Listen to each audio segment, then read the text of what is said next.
All right, what's up, guys? It's your man Donovan Sharp, and welcome to Free Consultation Sundays. Free Consultation Sundays. This, of course, is when there we go. This is when I do my consultations on Sunday. If you have relationship questions, you are more than welcome to call in. You are not required to be on camera. And because you're not required to be on camera, I'm not going to put you on. Even if you are on camera, I'm still not going to show you on camera because I know that a lot of you guys value your anonymity. And truth be told, I can deal with trolls. If somebody is trolling, I can just boot them off and move on. So I'm not really too worried. Not really too worried about any of that. At any rate, all right, let's go ahead and bring up our first guest. Okay, Gabe, can you hear me? Actually, hang on a second. Hold on. Hang on a second, Gabe. All right, Gabe, can you hear me? I can hear you, Donovan. Can you hear me? I got you loud and clear, Gabe. All right, buddy, what's on your mind, man? All right, so was going to give an update on the last situationship you had given me advice on. By the way, let me stop you right there. How are things going? I think the last time we spoke, you alluded to talking to some girl at school, at community college, or something in the hallway. Or was that somebody else?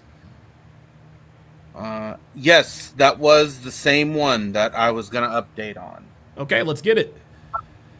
Yeah, so I did what you advised of just giving my phone and like asking for phone numbers and all that. Thank God I didn't ask for Instagram because it would have been, well, okay, this is a deja vu thing basically.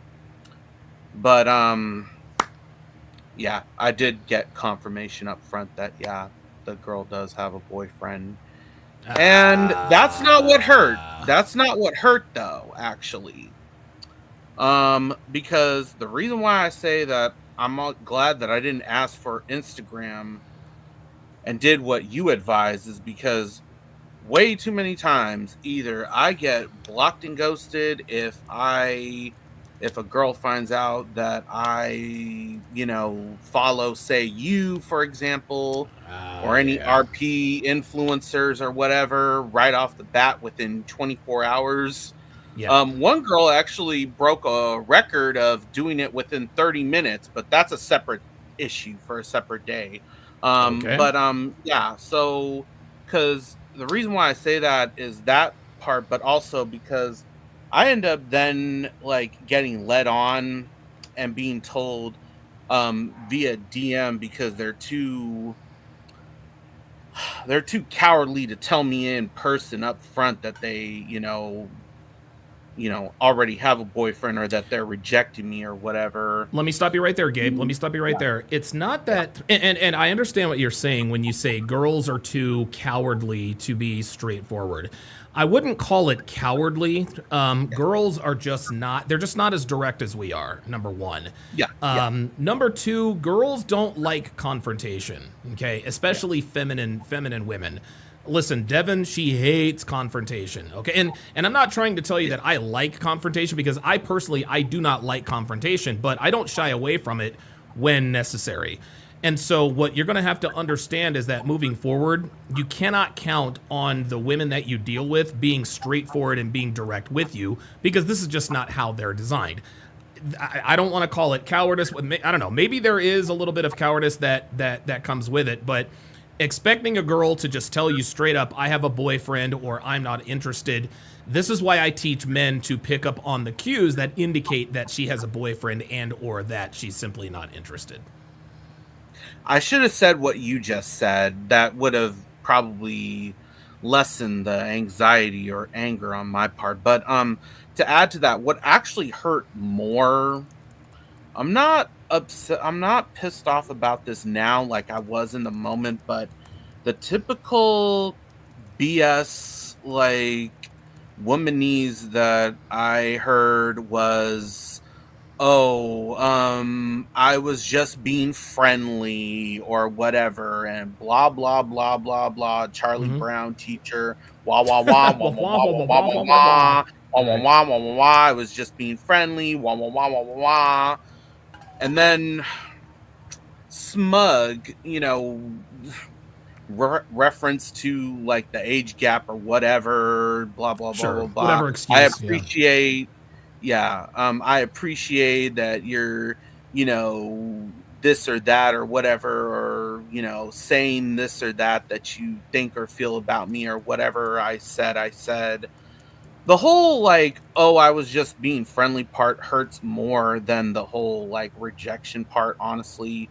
The translation that I get, and please feel free to agree or disagree with this, is that um basically a chick like enjoying leading a guy on when they say I'm just being friendly and not flirty. But hey, who am I to say that? Because like I've said before, I'm not a dating expert. I'm only just going through this. But you know I mean, it'll be a little awkward, and it's gonna be a little hard for me to like move forward and say if I run into her again at school or whatever and like not talk to her. But I have to take into consideration I didn't know her long enough to really, say anything like good or bad anyway. But also, I mean, I have to take into consideration that because we both come from NorCal and we're both Mm-hmm. from the Bay Area, she basically, is just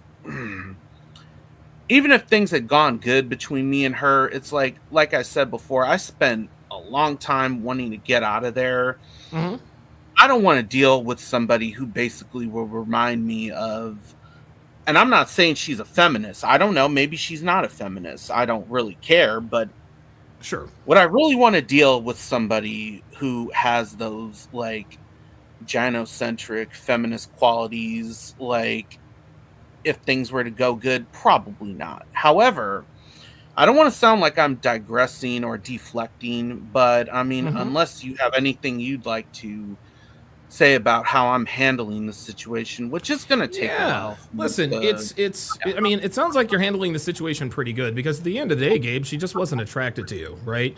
Women are not going to, not only are women not going to be direct about what they do, and they're not going to be direct about what their status is. They're not going to be direct with you in terms of why they're just not interested or why they didn't reciprocate your effort level. That's just how it is. At the end of the day, girls will make time and concessions for the men that they're attracted to. And listen, I've had plenty of situations, dude, I've had more situations than I can count where I liked a girl a hell of a lot more than she liked me. And then I've had situations where I liked a girl and she didn't like me at all, and it took me a while to sort of figure it out. Now, it is a bit of a blow to your ego in terms of a woman just not liking you. But you're a man. We have thick skin. We understand what's going on. But somebody actually said it in the chat. It appears that what happened between you two was a foodie call. Not only that, if you've never fucked her, you can't really call it a situationship.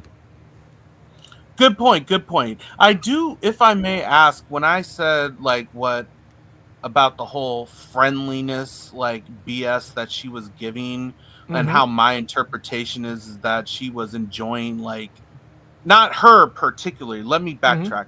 A girl, when they say that they're basically the womanese translation of they just like enjoying leading a guy on. Like, Yeah. do you agree or disagree That's with that? not And so, that's not woman. Listen, that's not womanese at all. She okay, is just okay, being, yeah, she's being straight up with you.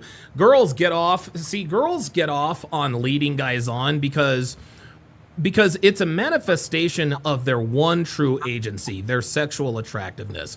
A girl can't lead a man on because of her cerebral brawn.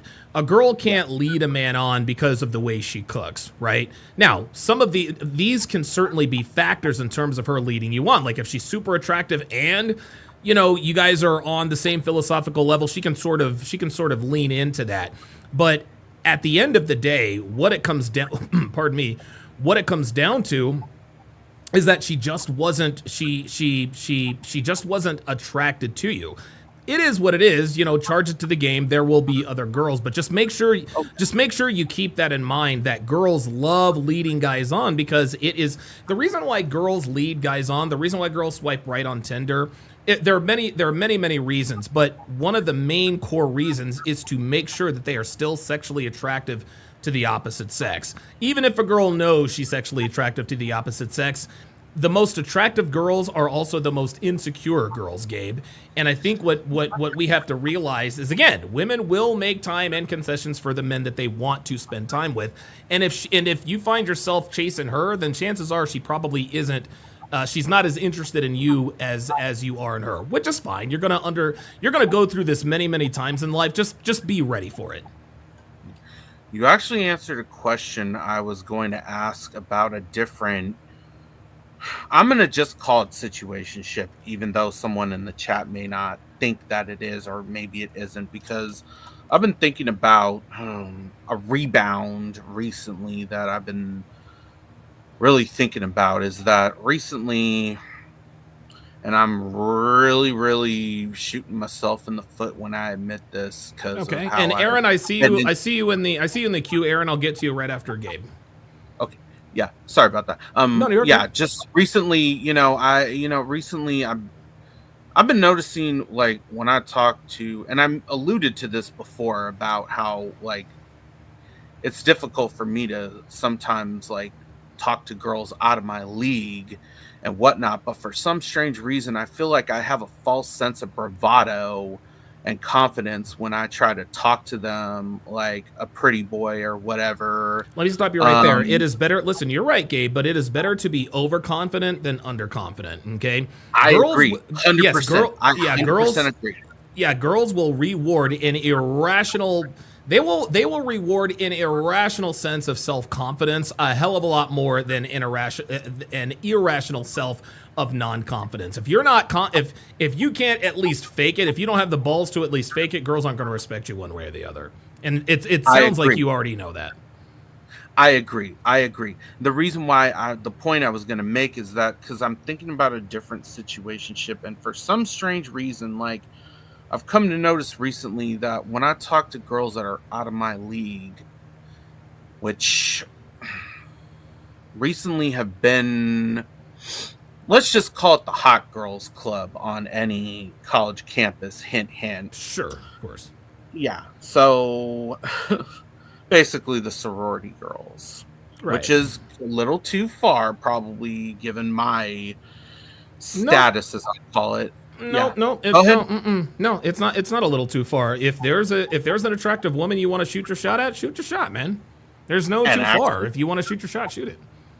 And actually, here's the funny thing: is that a couple in particular that I'm thinking of right now that I basically met, I think a few months ago. I can't remember which, but they're basically both also from NorCal. It's kind of similar situation like I've described in the past, but a little bit different in the sense that there's one I like more than the other, these two girls in particular, but one's more talkative than the other. Okay.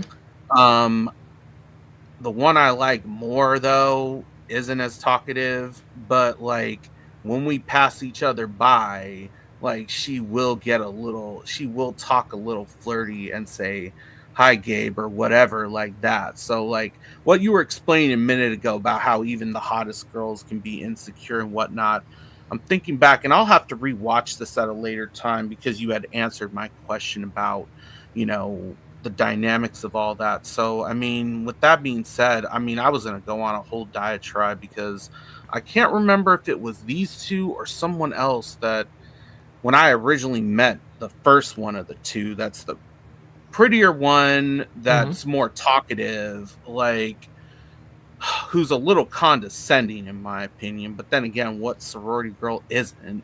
Sure. It's it's just like thinking to myself, like, should I have really, like, made reference to, like, these RP podcasts? And that's me asking myself that No. question. Yeah. The answer is no. Don't reference any of that stuff. Okay. All right. Yeah, but anyway, I have a hard time keeping track of who I meet or talk to on a regular basis now. But I mean, I think, I personally feel like I give myself credit that at least I'm talking to people in real life and interacting with people in real life.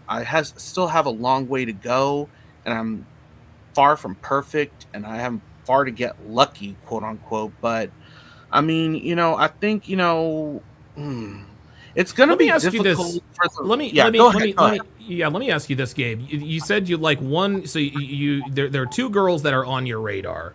You said you like more than the other. Do either has either one of these women expressed a romantic interest in you? I don't think so, honestly. Okay, well then why are we worried about which girl you like more than the other? I don't know, honestly. The only, I think, explanation I could think of is that, like, hmm,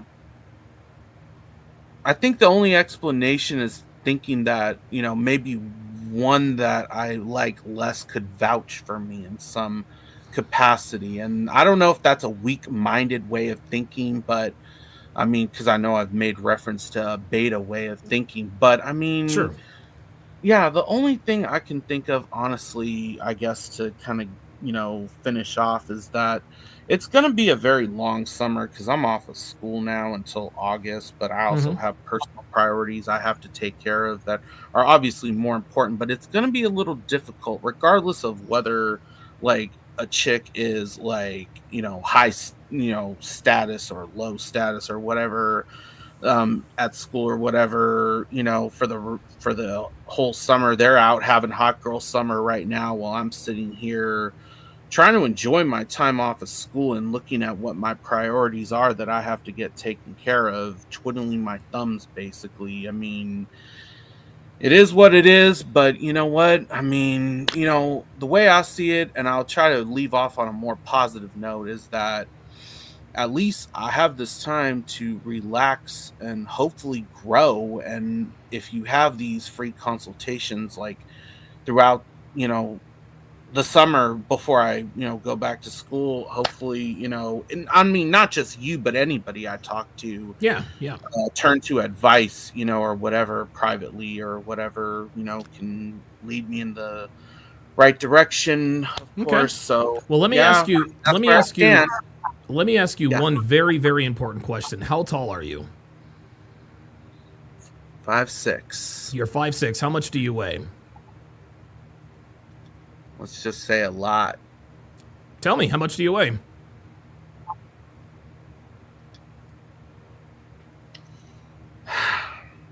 300. Okay, there you go. So, problem number one is that you need to get into shape. The reason why these girls aren't showing interest in you is because you're 5'6", 300 plus pounds. Okay, and Yeah. and what it really comes down to, and listen, game trumps all, we know, but you don't have the level of game that affords you the ability to go up and shoot your shot with hot girls. You just don't. If you Yeah. had if you had an ironclad, rock solid mouthpiece like a Daylon or something, okay, at that point you can be working out and still be hollering at girls. But Gabe, with all due respect, you really need to quit hollering at girls and get your ass into the gym. Because I think what is happening is you understand that you are 5'6" and 300 plus pounds. You see the elephant in the room, and the girls see that you see the elephant in the room, and you're not coming across as confident as you should.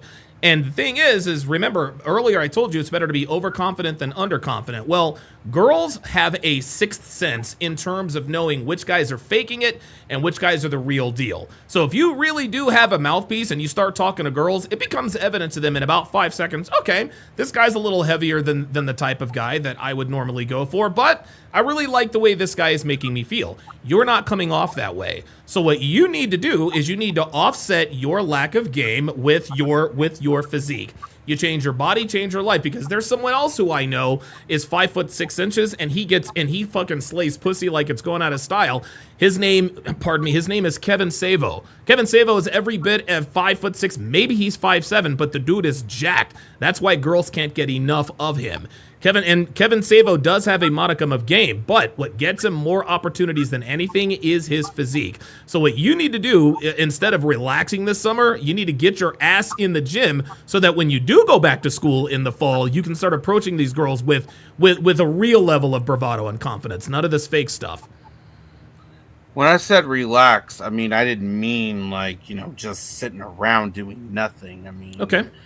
Yeah, so I mean, maybe I shouldn't have said it that way, but I hear what you're saying. That's yeah. fine. No, that's fine. Yeah. So, yeah, that Gabe, that has to be priority number one. Yes, continue to watch Red Pill content, continue to read up on game, watch videos, etc., etc. But while this is happening, you need to be in the gym.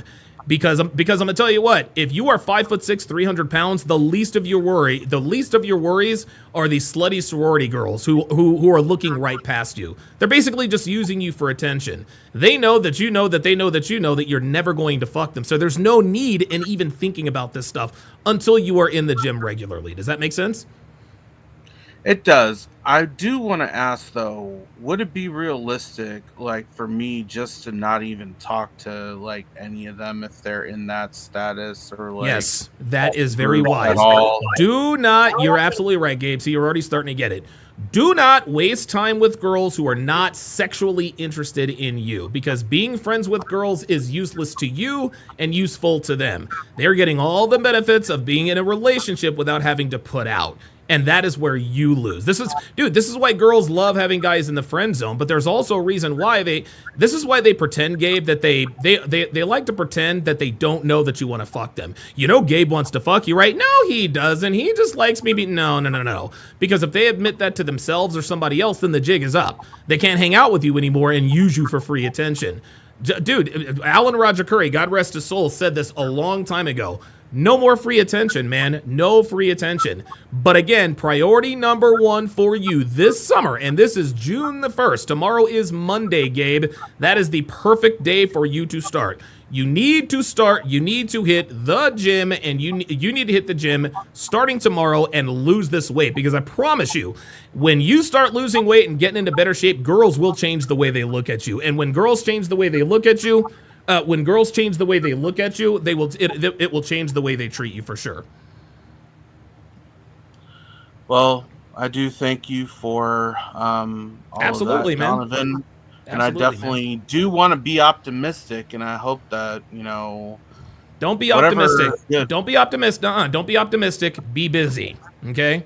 Remember, hope is not a strategy. Okay. The harder, you know the saying goes, the harder I work, the luckier I get. That's just the way it goes. Trini Boy 32 says, might have to be on monk mode. Yeah, if I were you, what is this? June, July, August? Here's my challenge to you, Gabe. For the next 3 months, June, July, and August, that's basically the summertime. Don't talk to girls, don't look at girls. You need to focus on your fitness. Focus on the gym. Because I promise you, when you stop focusing on girls and start focusing on the gym, at some point the girls are going to start focusing on you. I hear what you're saying. I'll leave off with this. I have to take into consideration my time at school is probably going to come to an end very soon, as I might be graduating very soon. So this might not sure what that has to do with anything. Come out. I'm sorry, what? What does that have to do with you being in the gym? No, just that, I have a habit of thinking out loud, just that things. I'm the same way. Certain, sort of way. But, okay. I mean, thank you very much. Yeah, absolutely. Absolutely. All right, that is Gabe. Yeah, listen, Gabe is a very, very, I've spoken to Gabe plenty of times. Excellent. He's very, very well spoken. If that dude were in shape, dude, girls would be falling at his feet. That's just the way it goes. All right, let us go to Aaron and Moses. All right, Aaron, where are you calling me from today, man? I'm calling from LA, man. LA, what's going on, Aaron? Aaron in LA, what's up, brother? What's on your mind? So I have 2 questions. Okay. the first one is gonna get kind of dark, but and Let's it's go. I'll try not to be too long-winded. Okay. So my BM broke up with me about 6 months, and we had been seeing each other pretty regularly. But at some point, things started to slow down for about a month and a half, and I knew what was going on for whatever reason. So when I tried to initiate sex, at some point she pulled back and she said some stupid shit. So What did she say? I, she said that she was celibate and she needed to keep Oh her energy to no. herself, and she didn't think that sex would benefit her right now. That she Had was you trying to had you focus fucked on her? school. Had you fuck? Okay. Had you fucked her before then? Yeah, pretty Okay. regularly. Okay. So how long had you been fucking her? 6 months, or like Six in months. totality, five Yeah. years. So 5 years. So all of a sudden, Mm. in the 6 month period out of 5 years, she all of a sudden you tried to initiate sex, and she claims that she was celibate. Yeah. Okay. Let me We ask you a broke. very let me ask you a very very important question. If you were me, what would you think that I would think? If you told me, and you're telling me this, hey Donovan, there's this girl I've been banging for 6 months. All of a sudden, she told me I was celibate. What do you think I would tell you? That she was seeing somebody else. There you go, Aaron. That's it. Okay. There you go. So what I That's did, it. we had been broken up for 6 months, the past 6 months. So what I did was I went to the club about a week later, and I smashed somebody else the next day that I met at the club, and I Okay. told her deliberately, I need you to give me big ass hickeys on both sides of my neck, big hickeys. So then that was on Saturday. I went to go see her and my son on that Sunday. No, yeah, Sunday the next day. Still smelling like perfume and all of that. I took a Okay. light shower. I put the same shirt on that I had on at the club. And she pretended like she didn't see him until the next morning when we woke up, when I was about to leave. And she was Uh-huh. like, "What the fuck? How you get these hickeys?" I was like, "Hickeys? What How you the fuck do talking you about?" think? All right. So whatever the case may be, we got in a small argument and I left. And I came back like Wednesday, tried Uh-huh. to initiate sex again, and she was like, "Nah, bro, why don't you ask that bitch?" Blah, blah, blah. And just all day just talking about the other girl, and she kept asking me details about her. Right. And then I came back that Saturday when the hickeys were totally gone. She fucked night and the morning. Okay. So now she's doing this. We're back on track as far as having sex, not as regularly. But my question is, where do I go from here to get that Yeah. to get To get what? back regular, pretty much? Because I've been doing the same thing. I'm paying my child support, taking care of the baby, fixing things around the house, carrying groceries, doing the whole thing. Yep. So I'm doing like we never broke up. I never skipped the beat, but her with the whole sex thing and going to the club and bars herself and trying to pull back, like she is doing this. I don't really see a clear pattern as far as her pulling back and Sure. then trying to fuck, Mm-hmm. but I'm really trying to get things more scheduled, like more regular. Yeah. You're gonna have to understand that. So first of all, she needs to be in the recreational use only category. I don't give a fuck who she is. That's the first thing. Number one. Number two, she is 1000% fucking somebody else. And the guy that she's fucking, she wants to be in a relationship with, but he doesn't like her as much as she likes him. So right now, Aaron, and I know this is going to be hard to hear, you are not plan A. Okay, the other guy she's fucking is plan A. That's the guy that gets to dictate the terms of sex. Okay, I want you to be here on Mondays, Wednesdays, Fridays, and Saturdays at 9 o'clock p.m. She will say, sir, yes, sir, right away, sir. But she uses you as a backup in case he flakes. This is why you're having sex with her inconsistently. What she's doing, Aaron, is she is using you to fill in the gaps. When she's feeling particularly low, or when she finds out that the other guy is fucking somebody else, she's going to hit you up and be like, all right, let's do it. Or if you happen to be over at that time, she's going to be more It's more breaking up on sexually my open. end, but I'll watch it over, so it's no problem. Okay, yeah. Just understand that you are not the only guy she's fucking. She's fucking somebody else, and you are not plan A. You are probably plan B, C, or D. You there? This is why the sex with her is inconsistent. So my advice to you, if you want consistent sex, go out and get another girl, man. Go out and get another girl and use her in the same way she's using you. Use her to fill in the gaps between girls, just like she's using you to fill in the gaps between the guys she's fucking.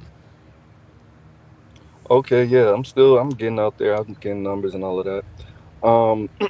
Which leads to my second question.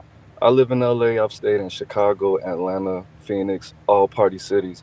But I didn't really start going out and actually pursuing women until really right now. So what are some ways I could take advantage of the actual party city and somewhere that is frequented by people all over the world? Yeah, man. I know you Yeah, say this. a lot of people say to go to the grocery stores and just live life, but what outside of going to bars and clubs can I do? Yeah, that's different absolutely. than the average? Very good question, Aaron. What you have to do is you have to diversify your pussy portfolio. And dude, I wish, and this is the interesting thing, Aaron. I'm glad I'm not in the game now, but there are some parts of me that wish I still were because I really enjoy a challenge. So what I would do if I were you, I would diversify my pussy portfolio. 33% of the girls I source need to be online. The other 33% of the girls I source need to be on cold approach, just like you said, going to the grocery store, laundromat, living your life. The other 33% of girls need to be sourced by volunteering or community activities. Join a bowling league, join a softball league, join an improv class, or here's the cheat code, join a ballroom dancing class, okay? When you volunteer at a local food shelter, volunteer at a children's hospital, I think there's a stat out there, 75% of volunteers are what class? They're women. And women, they don't like nice guys, but they like to see men who exhibit kindness. So if you are that strong, masculine figure who can also show kindness to a sick kid, that is an absolute panty dropper. If you have a strong masculine presence, you're outgoing and gregarious, and you can quote unquote cut a rug, as the old people say it, or you're doing ballroom dancing, that is going to be a pussy dropper. If you happen to be great at bowling, or if your mouthpiece is on point, the point is do not put all of your eggs in one basket. When you put all of your eggs in one basket, you are more likely to hit a slump. So for example, if it's all community game, at some point you're not going to smash the girl who in your dance class. You know, the girls in your improv class might not be biting at your game. Maybe the cycling class you're taking, maybe the spin. Okay, no problem. You got that to fall back on. If all of the girls you're sourcing is off of online and dating apps, at some point you're going to run into a wall. If all of the girls you're sourcing are, just cold approach, at some point you are going to hit a wall. It is very, very rare that you hit a wall in all three aspects. If your online game is not on point, then guess what? The girl on your bowling team is probably going to holler. If the girl at your bowling team isn't going to holler, the girl that you volunteered with at the soup kitchen probably will. And if she doesn't, now all of a sudden you've got more Tinder matches. Diversify your pussy portfolio. Okay, that's interesting because I was watching this guy. I'm not gonna say his name, but he's an older guy, like 75 years old. He used to be a pimp, and he was saying that guys should do exactly what you said because what pimps do is they call it campaigning, which they take about 10 to 12 hours a day, and they try to speak to as many women as possible till they get tired or whatever. Yep. So he was saying that guys like the squares is what they call us, guys that are not pimps, should actually just try to live an authentic life. And if you see a woman, just talk to her because we don't have whatever they have to be able to handle rejection hundreds of times a week. Do you think that I should try to develop myself to be able to do that or just try to be a normal person? Because he was coaching some guy who would try to, his issue was he would set aside like Thursdays and Fridays, and his whole purpose was to go in the street and meet women, but it would burn him out and it would mess with his mind a little bit. Right. You got to have you have to have extremely thick skin to be able to go out and cold approach. Now, the first thing is, here's what I would advise. The way I did it was, I would dedicate 5, 6, sometimes even 7, 8 hours a day to just going out and hollering at chicks. I did that for 3.5 years. That is when I essentially got my black belt with women. Batting average wise, if I were to approach 100 women, I might fuck one, maybe 1.5 of them. And so you have to develop not only a very thick skin, you have to develop a very short memory. Not all men, listen, man, we are designed to handle rejection at an accelerated rate. We're men. But when it comes to, when it comes to going out and hollering at girls for the express purpose of sleeping with them, you're going to experience a lot more rejection than you are going to experience success. If you can handle that mentally, you'll be unstoppable. That being said, the reason why he's able to dedicate 10 hours a day to going to cold approach is because he was financially stable. I was financially set. At that, not financially set, but I had enough money coming in to where I didn't have to work every day. So I said, you know what? I'm going to go out here on these Vegas streets and on the strip and in these casinos, and I'm going to figure out women. And it took me about 6 months before I hit my stride. Then I went on a 3-year run that is it was just a magic carpet ride.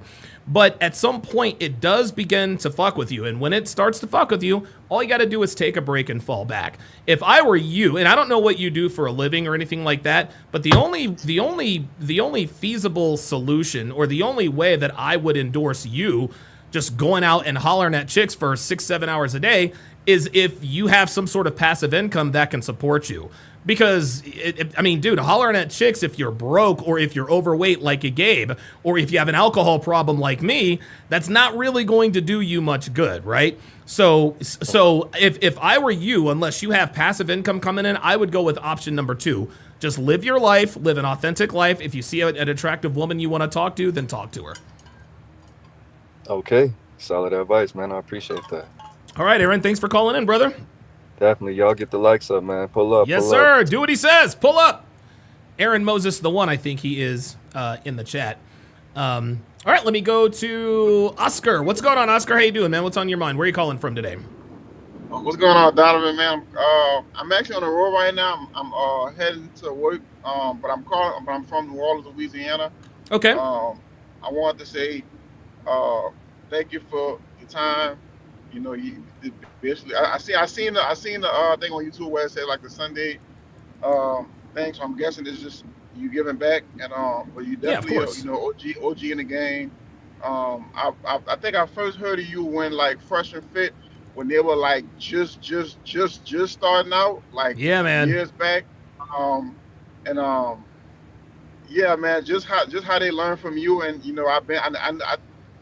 still married, right? Say again? I think you still with your girl, right? Yeah, I'm still with my girl. Yeah, I'm still with Devin. Still with Devin, absolutely. How, when you were with her and everything, and I've been watching your content for a long time, and just wanted to say thank you, appreciate your advice on everything, giving us the game, and just protecting masculinity. But so as far as me, man, so I got 3 kids. I got 1 son with an ex and 2 kids with my current girlfriend now. Okay.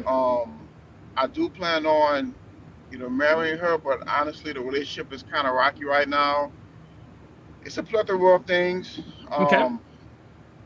So, on my end, she's saying that I'm not emotionally available. She's saying that, I focus on getting money too much. Mm-hmm. She says that, I'm not a good communicator. I'm also inconsistent in some aspects and things of that nature, which I can own up to, all the things that, that I've done. But I feel on her end, I feel why I haven't asked her to marry me yet, because her attitude, her not fully letting go of her past. So I remember, so basically she had like a situation to where, how girls say, when they single, they have like situationships with guys, but really, for watching y'all and Fresh, it really was like she wanted a relationship with him, but he was just using her for sex, and basically that's kind of how the relationship was. Mm-hmm. So they wind up taking a break for a while, and then I wound up meeting her. Then I met her, and then 3 to 4 months into meeting her, I got her pregnant, Mm-hmm. and then we moved in together, and we basically attempted to start a family, things like that. But I noticed all throughout like the first 2 or 3 years of us being together. And I've told her plenty of times, hey, you need to block this dude, take him out of your phone, stop contacting him, don't allow him to This contact dude you. or these dudes? Say it again. This dude or these dudes? Oh, this dude is just one. It's just one. Tell me about Yeah. him. Tell me about All him. right. So the guy's name. For the sake of us being on YouTube, I'm Yeah, you don't have to give me his name. Let's just call him. Let's just call yeah. him Steve. Let's just call him Steve. Steve. Yeah, Steve. Yeah. So Steve. So he's basically like, this. So I actually called the guy, Donovan, because it was really fucking with me because she told me when she was with them, they were doing like they had like threesomes together, and Oh boy. they was doing all kind of fun stuff. Um, and then she always said he's just a friend, but but for me just being a curious guy and wanting to dig deep in her past because I know how important a woman's past is. Yeah. I figured out, okay, well she's saying he's a friend, but they basically was fucking like they was together. They was Yeah. going out on dates. He was paying for stuff and things like that.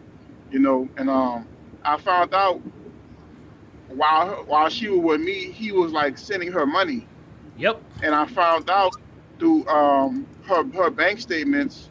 And when my youngest son was sick, I looked at her iPad because she left her iPad there so he could play the game. Because how children like to watch cartoons and shit. So Sure. I looked in the iPad and I looked at her email and I searched up his name.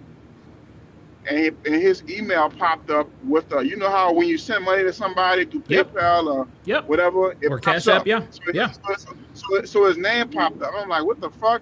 And I looked at the date, and it was like a few months ago. Oh boy. And I'm like, what the? I'm like, so I just go crazy. I confront her about it. We start arguing. And around this time, this had to be last year in like December, Mm-hmm. November. Okay. So I go crazy and I address her about it, and we get into a huge argument about it. I get upset and I tell her, if you can't stop contacting this dude, you need to get your shit. You need to get out. I don't want to do none of this no more. I'm not gonna be that guy that's go, be with a woman when she can't get over. Excuse me, can I cuss on here? I'm sorry. Yeah. Go ahead. You got it. Oh yeah. I'm You not got gonna it. be that guy, that could keep a woman that can't get over a nigga who she don't have no baby with, who she was just fucking. I'm not gonna be that guy. Right. And did she ever stop? Oscar, you there? When we got 2 kids together, but I told him I'm gonna throw all this shit away if you refuse to stop contacting money from me. So Okay. she told me that she did. So since then I haven't. So periodically, as far as today, I travel for work, right? I just recently started traveling for work. I'm a pipe fitter. I work in a union, right? Oh wow. So you have a good job. So right now, damn, your audio kind of fucked up. Wait. You're okay. I can hear you. Okay. Yeah. So I'm in a union, right? And Mhm. I'm in the union. I'm a pipe fitter, and can you still hear me? Yeah, I got you. I can still hear you. Okay. Yes, I'm in the union. I'm a pipe fitter, and yeah, and I travel for work. So periodically, when I'm coming home from work, I'm usually gone like 3 to 4 to 6 weeks, and I come home, for a couple boy. weeks or a month. I kind of just work whenever I want to, but so I came home last time and I checked the phone, I checked the bank statements. I didn't see that he sent anything, but I did check in her contacts that, and I know for a fact, Donovan, I know for an absolute fact, through all the shit that we've been through, I made sure, because I know his number, I know who the guy is, I made sure that his number was out of her phone. Okay. But when I got back home and I went through her contacts, Mm-hmm. this nigga number was back in her phone. There you go. So, There you so go, I'm man. like, why is this dude like, what's going on, bro? Like, why are you keep trying to save this dude? Like, why you keep trying to keep this dude around, man.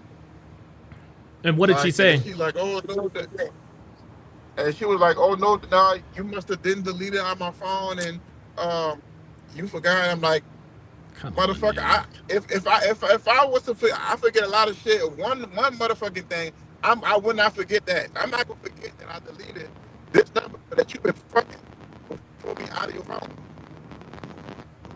I'm not going. And then she had the nerve to save his name under the letter A. His name's not A, but she had the nerve to save his number under. Okay, give me a second, Oscar. Your audio is going in and out here. If you want, do me a favor, jump out and then jump back in, okay? Yeah, just jump out and then jump back in. Drive safe, okay? But jump out and then jump back in. A lot of times that. Yeah, a lot of times. I'll go ahead and remove you. Yeah, drop back in. Yeah, yeah, I know a lot of you guys are thinking, yeah. I mean, I think we're all thinking the same thing. Okay, there he is. Let me bring him back up here. All right, Oscar. Yeah, I can hear you loud and clear now. Go ahead. Please continue. Yeah. Sorry about that. And I just knew that I made sure I deleted his number on her phone. And for the sake of, I talked to her about it and things like that. And I was like, man, like if you can't get over this dude, like you need to go, like. And then she was saying, I'm not worrying about that and all this and all that. And I just decided to drop it. But I honestly, my antennas are still up, and this is part of the reason why I feel like I can't really fully commit to her as far as like a marriage. Even though we together, we have kids, stuff like that. There's been conversations where she's asked me, what are we doing and stuff like that. Oh my God. Aside from, her attitude, can you hear me? Yeah, I got you. Yeah. Aside from attitude, and then, I mean, we have sex. We don't have sex as much as I would like, and things like that. So it's kind of seemed like we're kind of getting distant, and she's kind of in the process of, like, I guess, checking out, but she's not like all the way checked out, like to where she's like disrespecting me. Mm-hmm. You want to know what's happening? Do you want to know what's happening? Or like what she right? Do you want to know what's happening? What's happening is she is pursuing a relationship with this other dude. And the reason why she's not being super disrespectful to you is because she has not completed the branch swing yet. Only when she is 100% certain that the guy also wants to be in a relationship with her, that is when she'll be super disrespectful to you. Now, let me ask you this. You guys obviously live together, correct? Yeah. Okay. Is the lease under your name, her name, or both of your names? It's under my name, but she's in there as an occupant. Okay. So the lease is only in your name and not her name. It's kind of in both of our names, but like I hold more of a stake in the lease, if that makes sense. Like how that makes sense. That makes sense. Who makes more, you or her? Yeah, because the way I got it from using my income. So I mean, my name is on it, and they use my income to verify it. But okay, I got you. Her name is on it. They need her signature whenever we renew, basically. Okay, all right. So it's more or less in both of your names for the most part. Yeah. Does she have family in the area? Yeah. So her auntie lives literally like around the corner from us, about 5 minutes. Cause we drop our kids off to her auntie because she works as a dental assistant, and obviously she works there as a dental assistant. Okay. And then we use her auntie, and then her grandparents live like 45 minutes away from us, away from us, and then we bring the kids by that too. And then her mom lives in a close range, so we pretty much are in close contact with her family, her side. Okay. What about your family? How close is your family? So my family is kind of different. So a few years ago, my dad passed away. Oh, I'm sorry to hear that, man. Yeah, it's all right. My mom and my dad's been together, all my life. But my family is kind of messy, I would say, by Okay. it being mostly women. And not to say that women are messy, but just the type of women that my family are is just that, even when I was in my past relationship, a lot of, crazy stuff was going on, like, them not being positive in a relationship, them Yeah. uh, just flipping to being on my side versus my ex girlfriend's side. And now since I got her, so a lot of them don't like her, my girlfriend now. I got into an altercation with my big sister over my son because of my ex. And so it's like I kind of, aside from my mom and like other certain amount of people in my family, I kind of interact with my family at a distance, aside Okay. from if it's like major stuff like a funeral or something like that. Gotcha. But Let me ask you this: how old are you, and how old is she? I'm 27, she's 28. Okay, and how old are your children? My oldest is 8. My two youngest ones are 3 and 2. Okay, so the two youngest, your 2 and 3-year-old, are with the woman you're with now. Yes. Okay. I'm just going to be straight up with you here, Oscar, and I know you're not going to want to hear this, and I promise you, I'm taking everything into consideration. Your relationship's been over, my guy. Your relationship has been over. And I know what makes this complicated is the fact that you guys live together and that you have 2 children. But you really need to be working on an exit strategy, because here's the thing, Oscar. Here's one thing I can tell you. She's not going to leave you. And the reason why she's not going to leave you is because of the money you make. And think about the situation she's in. She's with a guy who makes great money, takes care of all of her bills, takes care of both of his kids, who's gone for 5 and 6 weeks at a time, right? That is the perfect chance. And here's another thing, Oscar, and you're not going to want to hear this. This is probably going to come as a gut punch. That nigga that's still in her phone, she still fucks that nigga while you're on the road. Okay, let's just keep it a stack. She fucks this nigga while you're on the road. That's why whenever you come home, his name is still in the phone. Okay, and the thing, his number and name is still in the phone. And here's the thing: she knows and understands that you're on the lookout for him, so she's becoming better and better at sort of hiding that. It won't be long before she just gets a second phone altogether so that she can avoid the nonsense. But if I had to put money on it, my friend, she is cheating on you with this guy that she cannot get over. But the only reason why she's not leaving you for him is because he probably doesn't make as much as you do. You are the beta bucks, he is the alpha fucks. So she's not gonna leave you, but she's going to stay with you and continue to fuck this guy. Now, here's the question: what are you gonna do about it?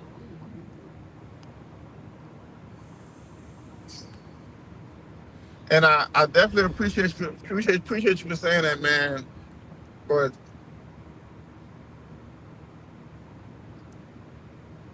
I mean, I've literally talked to her about it. She's from, and and I don't know for a fact, but she says that he's been sending her that money. They've never met up. They've never met up. She hasn't had sex with him or anything. I understand. Do you believe her? 50%. Yeah, if it's 50, bro, if it's less than 100, if it's less than 100%, listen, you don't trust this woman, okay? You don't. That's why you keep going through her phone, is because you don't trust her. You know, listen, I know this is hard to hear, and I know that moving on from her, it's going to be messy. You have 2 kids together, there's child support, etc., etc. But my friend, you've got some very difficult decisions to make here in the not so distant future. You can either stay with this woman, pardon me, you can either, and now we have to balance the budget.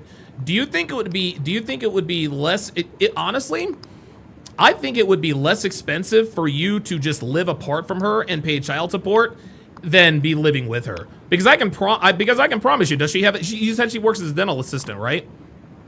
Yeah. How much does she contribute to the bills? You kind of broke up. Say it again. How much does she contribute to the bills, the monthly bills? So I basically told her she basically pays for like her own stuff. For like, she has a car. So nothing. She has a phone. Right. So she pays all of. So she pays. No, hold on. So she pays all of her bills, but you pay all of y'all's bills. Does that sound right? Yeah. So I pay like the rent, the light bill, cable bill. All the shit that Groceries. is essential to life, whereas she makes her car payment, her cell phone Yeah. payment, etc., etc. Yeah, right. Okay. What percentage of the electric bill, the phone bill, the cable bill, and the rent does she pay? 0. I mean, no. There you go. I There- mean, there- some- there- there- there- there- sometimes leave it she there. She might pay the bill. So you Say are it again? living with a woman who is getting money sent to her by someone she used to fuck. She doesn't pay any of the household bills. The only bills she takes care of are her own. The reason why I asked you if she has family around is because that's who she is going to have to lean on. That's who she's going to have to lean on. And here's another challenge. When and if you do decide to dump her and kick her to the curb, you're probably going to have to deal with her family. Why did you dump her? Blah blah blah blah blah. They're not there, so they don't know. But I'm telling you, as Donovan Sharp, my guy, listen, man. I've been through dozens of situations with hundreds of women. I've heard thousands of stories. There is no way your woman is not cheating on you. There's just no way. If you're gone for 6-7 weeks at a time, she probably has your locations too, man. She knows exactly where you are, when you're there, and how long you're gonna be there. There is nothing that's stopping her from fucking this nigga, and I believe she is, because otherwise his number would not be in her phone. Now look, Donovan, granted, I just started like about 3 to 4 months ago. I just started like traveling for work. So before, I was like I was basically working construction from home, like in the area. So I would be home every day. So I haven't been traveling for a long time. I only feel a few months. What difference does that make? But that's what I'm saying. So from me just started traveling previous to that, I was kind of coming home every day, and I had her location, so I know where she was at as well. So that's how I kind of figured if she and I'm not saying it's not possible. It wasn't possible for her to cheat, but if she did cheat, she would have had to do it in like an extremely strategic way. Like go to the grocery store, probably suck them off or some shit like that. But here's the thing: you have been traveling for the last few months. It was harder to cheat then. It was harder to cheat then. It's a lot easier for her to cheat now. So okay, you've been traveling recently for work. That doesn't mean, well, I'm not gonna. It's hard for no. And even if she had her locations on, you don't know if this nigga's fucking your girl in your own bed, man. Do you have her locations now? Nah, man, I just told her to tell her location, but she not doing it. But she's not doing it. There you go. So you're traveling for work. There's a nigga in her phone. She's not going to erase. You told her to turn on her locations, and she's not turning on her locations. My guy, I honestly, I don't know what other conclusion there can be drawn from this, my friend. The environment is literally, the environment is perfect for infidelity. That's what's happening. This is why you're not having sex as much, because she likes having sex with the other guy more than she likes having sex with you. The reason she has sex with you, Oscar, is to keep the lights on. And I know that's hard to hear, but she is fucking you to keep a roof over her head and to keep the lights on. Otherwise, she wouldn't fuck you at all, my guy. She wouldn't.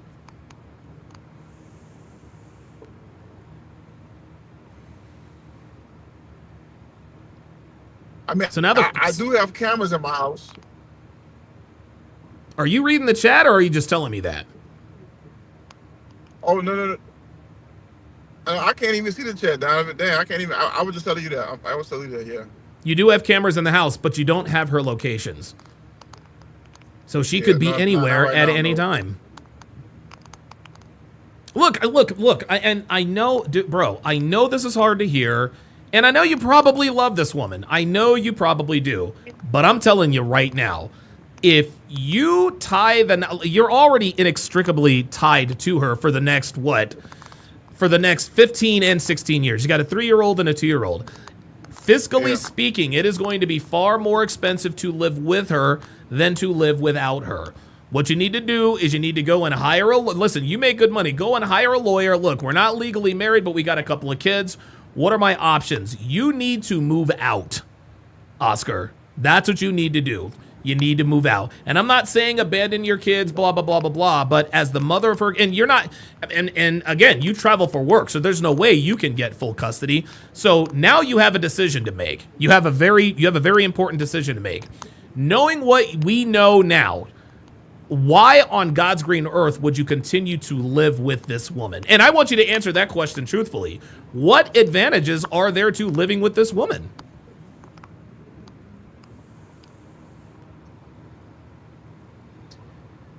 Honestly, man, let me give a little backstory about me, Donovan. So, Okay.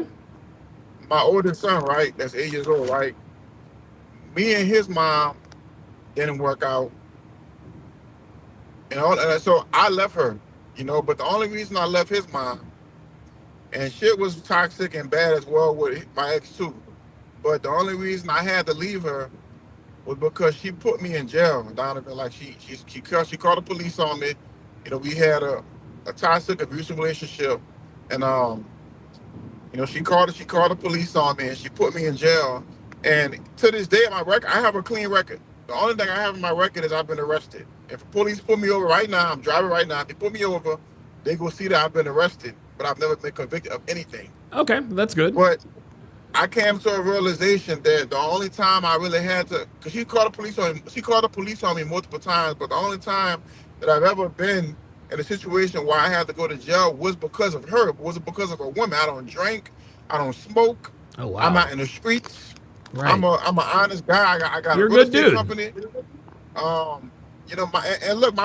have every reason to be in the streets. My dad was a crackhead, but he was a working man.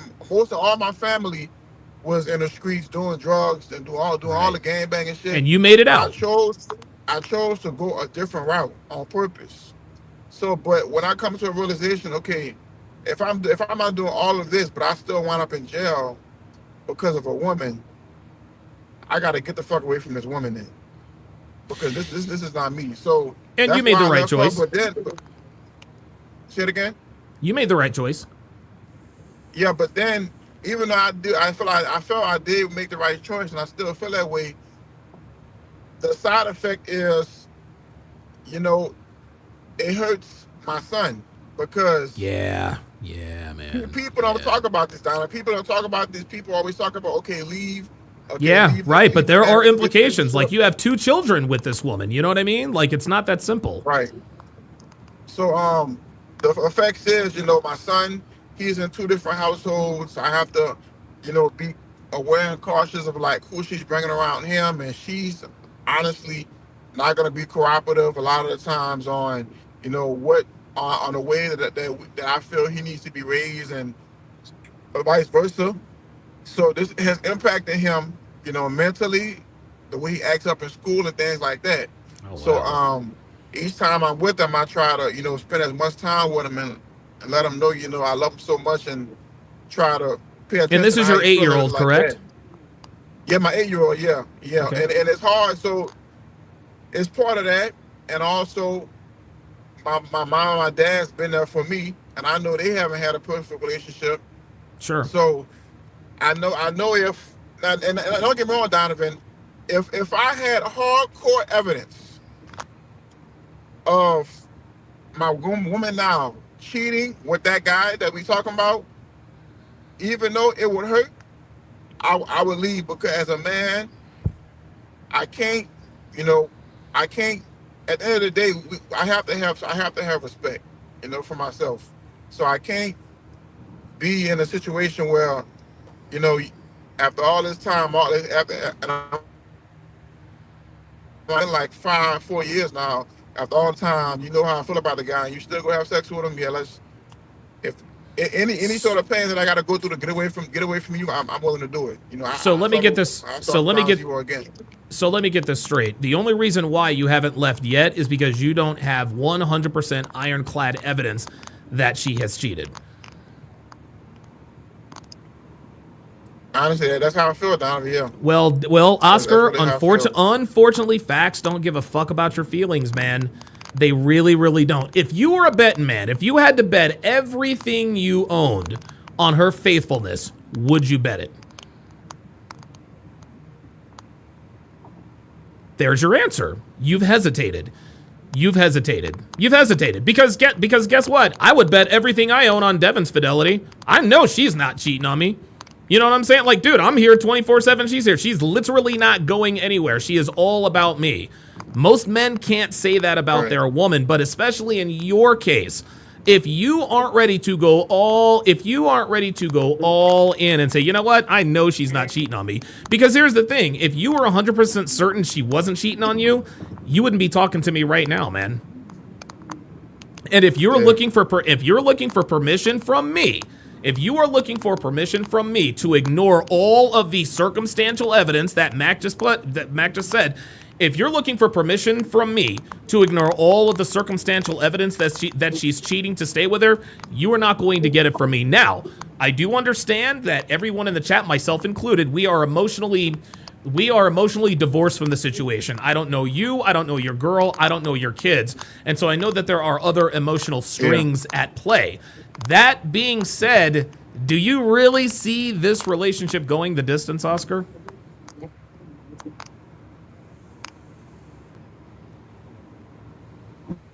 I know it may sound crazy, but I do only under the pretense of, her attitude changing. Do you think that's going to happen, Obviously, more Oscar? sex. Hold on. Let's slow down here. Oh. Do you think her attitude is going to change? All right.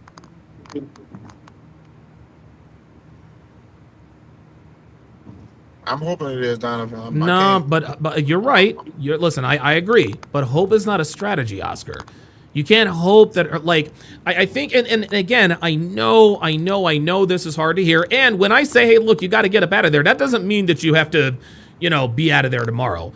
But Oscar, if you don't start your exit strategy now, you're gonna end up regretting it, man. You've got a 2-year-old and a 3-year-old with this woman. She's not contributing anything to the bills. There's this nigga she cannot and will not put out of her phone. You're traveling all the time. And yeah, you've got cameras at your house, but she won't give you her locations. Like, my guy, the fact that she's not giving you her locations and she's got this other nigga in the phone, that tells you all you need to know about her loyalty. That's just all there is to it. And I know you're not stupid. And I think the reason why you're hesitant to sort of admit this to yourself is because separating yourself from her, that's going to be a heavy lift, man. Like, dude, you've got child support to think about. Where is she going to live? Where am I going to live? Are we going to get movers to come? Like this is going to be it changed our lives drastically. Yeah. It changes a lot drastically. But at the end of the day, I'm telling you right now, if you don't start making plans to separate yourself from this woman and set your kids up, you are going to regret it.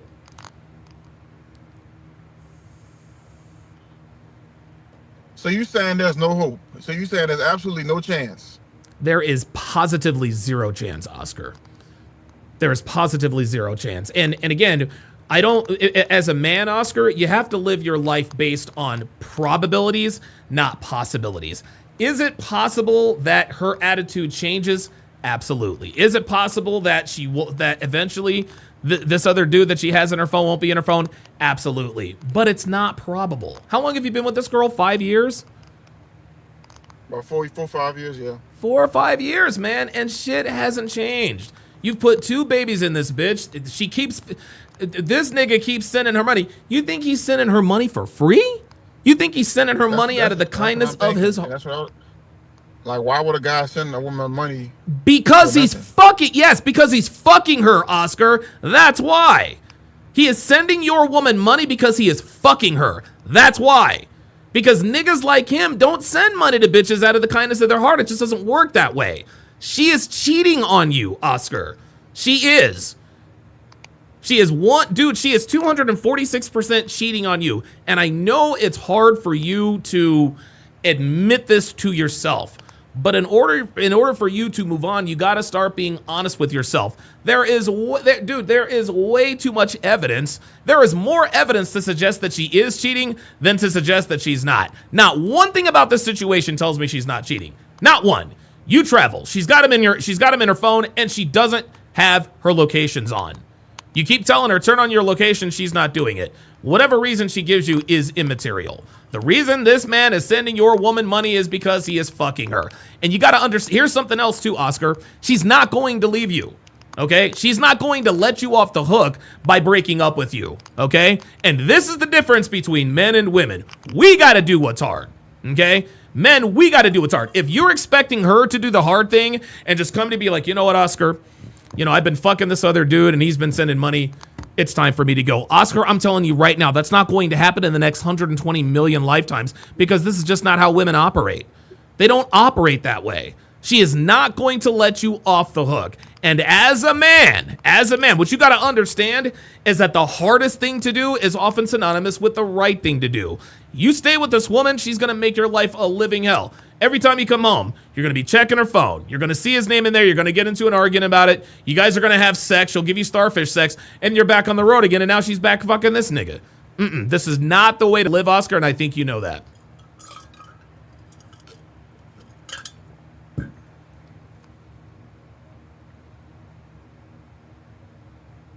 So what are you going to do? Fuck, I lost my train of thought.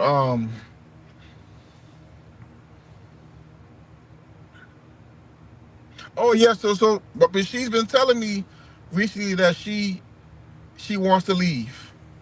She wants to leave you? Yes, that's what she's been saying. She's saying she's feeling like she doesn't want to be here. Okay, so this woman is telling you she wants to leave, but you're telling me that you think there's a chance this relationship could work.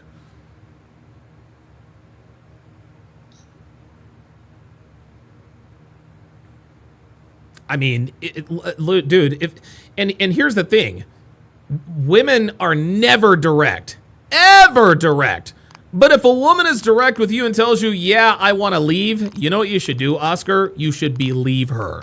If she wants to leave, call up her auntie, call her mom, call her grandma, and be like, yo, she wants to leave, she's all yours. If I were you, Oscar, I would leave. And I know it's not going to be an overnight thing, but dude, I would start packing my shit and getting the fuck up out of there. This woman, like Oscar, what it comes down to, my friend, is your woman doesn't deserve you, okay? She doesn't deserve you. You pay all the bills. You're a good dad by all accounts. This woman has done nothing but disrespect you. She's kept another dude in her phone. Another man is sending her money. She told you she wants to leave you. I don't know what it is you're waiting for. I really, really don't. If you're waiting on the videotape of this dude butt fucking your woman, it's not going to happen. It's not.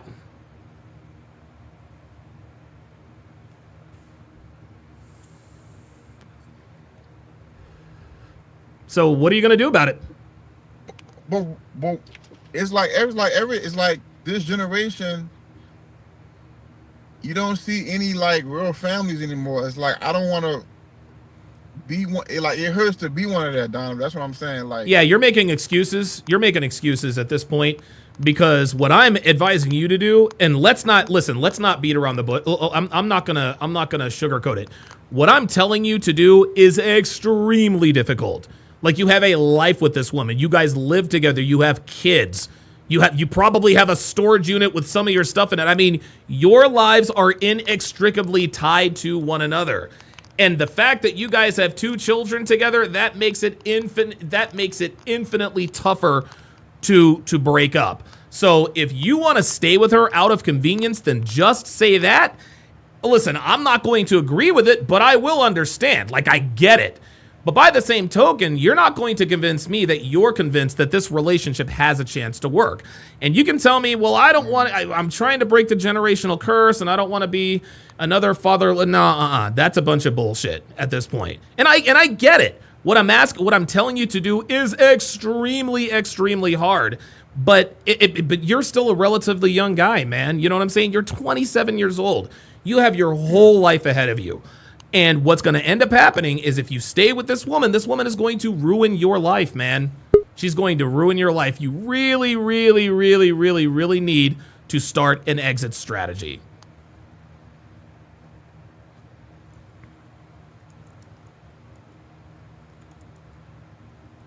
But shouldn't I make that decision? Shouldn't you make what decision? Shouldn't I make the decision to leave when I know that I'm ready to leave. Well, when do you think you'll be ready to leave? From what I told you, if I catch her cheating or You're not going to catch her, Oscar. You're never going to catch her cheating. Dude, I've been cheated on more times than I realize. Dude, I'm serious. I am so fortunate. Dude, I hear horror stories, Oscar. I walked in on my wife you think I'm crazy now? I've been cheated on more times than I probably realize. I've never caught her cheating. Ever, okay? Damn. Right now, you are making an excuse. You're making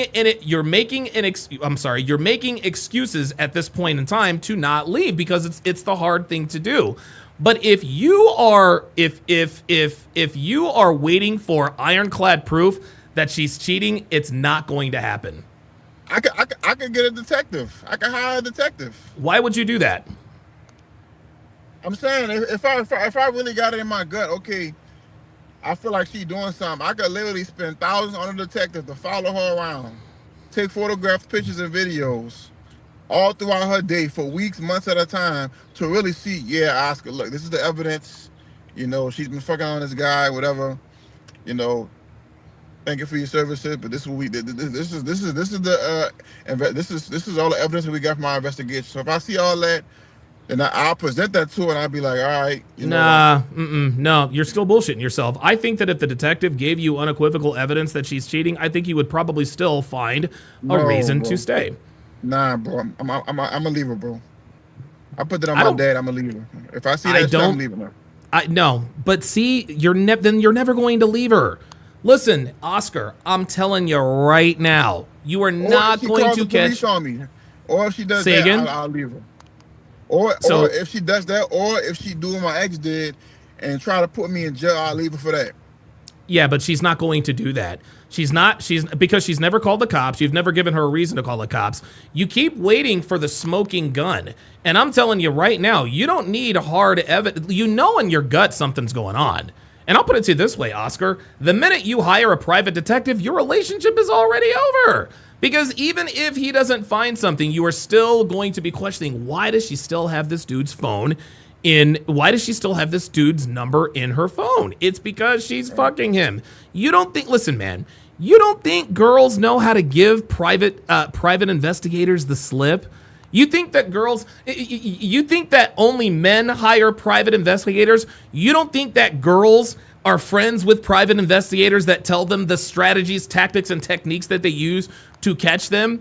And just like you said, they could be dude. Let me just regale you with a couple of stories here. I remember I was fucking this one married chick, right? Her name was Sabrina, and this is the way she got away with cheating. What she would do is she would get her best friend's name was Erica. Her and Erica went to like a Starbucks and they took a selfie in front of the Starbucks, right? What she would then do is she would come and see me on a Saturday. On the Saturday, she would come and see me. She would wear the same outfit. She would wear the same outfit that she was wearing in the Starbucks selfie. Her friend Erica will come to pick her up at her house wearing the same outfit. Her friend Erica was helping. So guess what? While she's sucking my dick, and guess what? And here's the thing. Her husband followed the both of them on Facebook. So while she's sucking my dick, her friend is posting and tagging the both of them. Hi, me and Sabrina are having fun at Starbucks. Husband looks at the post. He thinks nothing of it. Okay? Yeah, that is some diabolical ass shit. Here's another one for you. There's this one married chick I was fucking. I used to fuck her on Tuesdays and Thursdays. Okay? And the way she did it, and again, she used her friend helped her cheat. What she would do is she'd go about her day like she's going to work. What she would do is she would go to work, right? Her friend would give her her car keys to use her car to come and see me so I could fuck her. That way, if her husband happened to drive by her workplace, he sees her car. He sees her car in the parking lot. No harm, no foul. You see that look on your face, my friend? Damn. Dude, I'm trying to tell you, you are not going to catch her cheating. If you are telling me that I want to see proof that she's cheating, bro, you already know she's cheating. And I understand this is going to be very, very difficult, but brother, if you don't if you don't at least start your exit out of this situation, man, it is going to be a very, very long 15 and 16-year run for you, my friend. And dude, honestly, man, you'll be in your mid to late 40s by the time she's done with you. And by then, you'll be broken, man.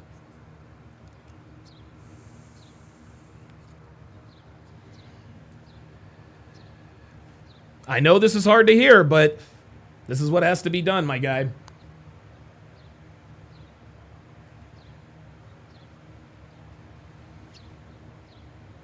And dude, and oh man, I hate, man. And look, dude, I hate giving this kind of news, man, because I can see the look on your face. It's reality is starting to set in. But just understand, man, you're still very young. You know what I mean? You've got your whole life ahead of you.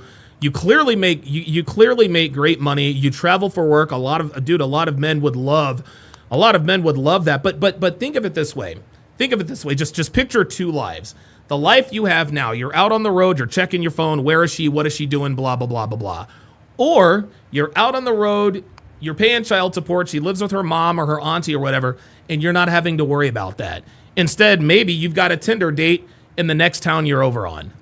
Which life would you rather leave? A life where you're worried about where she is, who she's with, and what she's doing with that person, or a life where you're not really worried about it? And remember, Oscar, she told you she wants to leave, my guy. She's telling you, it's like and at this point, she might actually start becoming frustrated with you because she's like, okay, wait a minute. I've got this nigga's number in my phone. I told him I want to leave. I'm disrespecting him. I'm not giving him my locations. Why the fuck won't this dude squeeze the trigger and get the fuck up out of here? I believe, Oscar, she is trying to make you leave her. Do her a favor and leave this woman. This is your only play here. And I know it's not going to be an overnight thing, okay? But at some point, you've got to do what's best for you. You really, really do. I know you've got your son and your kids and all that good stuff. Listen, my guy, there are some things that you're not going to get out of this scot-free, okay? You're not going to get out of this with no collateral damage. Yes, your 3 and your 2-year-old, they are going to be negatively affected by this. Yes, your 8-year-old is going to continue to be negatively affected by this. But guess what? Whether you stay with her or not, they are going to be negatively affected one way or the other. So if they're going to be negatively affected, at least preserve your happiness and your sanity so that you can be there to pick up the pieces when they're older. Because if you stay with her and things continue to deteriorate at this rate, everybody's going to be broken and you're not going to be in position to help anyone, not even your kids. I'm telling you, Oscar, she's not going to leave you. She told you she wants to leave you, but she's not going to. You're going to have to be the one to do the hard thing because you're the man in the relationship. Well, you broke up our last part. You said I'm gonna have to be the one to do the hard thing because I'm what? Because you're the man, and men do the hard thing. Women don't do what's hard. Women don't do what's hard, man. What about all these damn divorce rates? What's that got to do with you? What's that got to do with you? You guys aren't even married, so what's the big deal? I'm saying you saying like women don't be initiating divorces and leaving their husband. They do it every day. No, I said that women do. I've never, ever said that women don't initiate divorces. I've said countless times on this show that women end better than 9 out of 10 relationships, whether they're officially, legally, or not. Dude, women leave men all the goddamn time. I don't know where you heard that from, but it was not here. It was not here. But again, I don't know what... Why are you saying she not gonna she wouldn't leave me? Because you support her financially. You pay the rent, don't you? You pay the cable bill, don't you? That's why she's not going anywhere. But think about this. She's in the perfect situation. She has a man who travels for work, who makes good money, who takes care of all of the essential bills, who's gone for 6 weeks at a time. Why in the world, why would she leave you? Why would she do that? She's in the perfect situation. She's got a I boyfriend and a side nigga, and all of her bills are paid. All she's got to worry about is her car note and her phone bill. I wouldn't leave either. Shit, you kidding me? I mean, I'm just keeping it real. I wouldn't leave neither, man. Shit, it's a good ass situation this chick is in, man.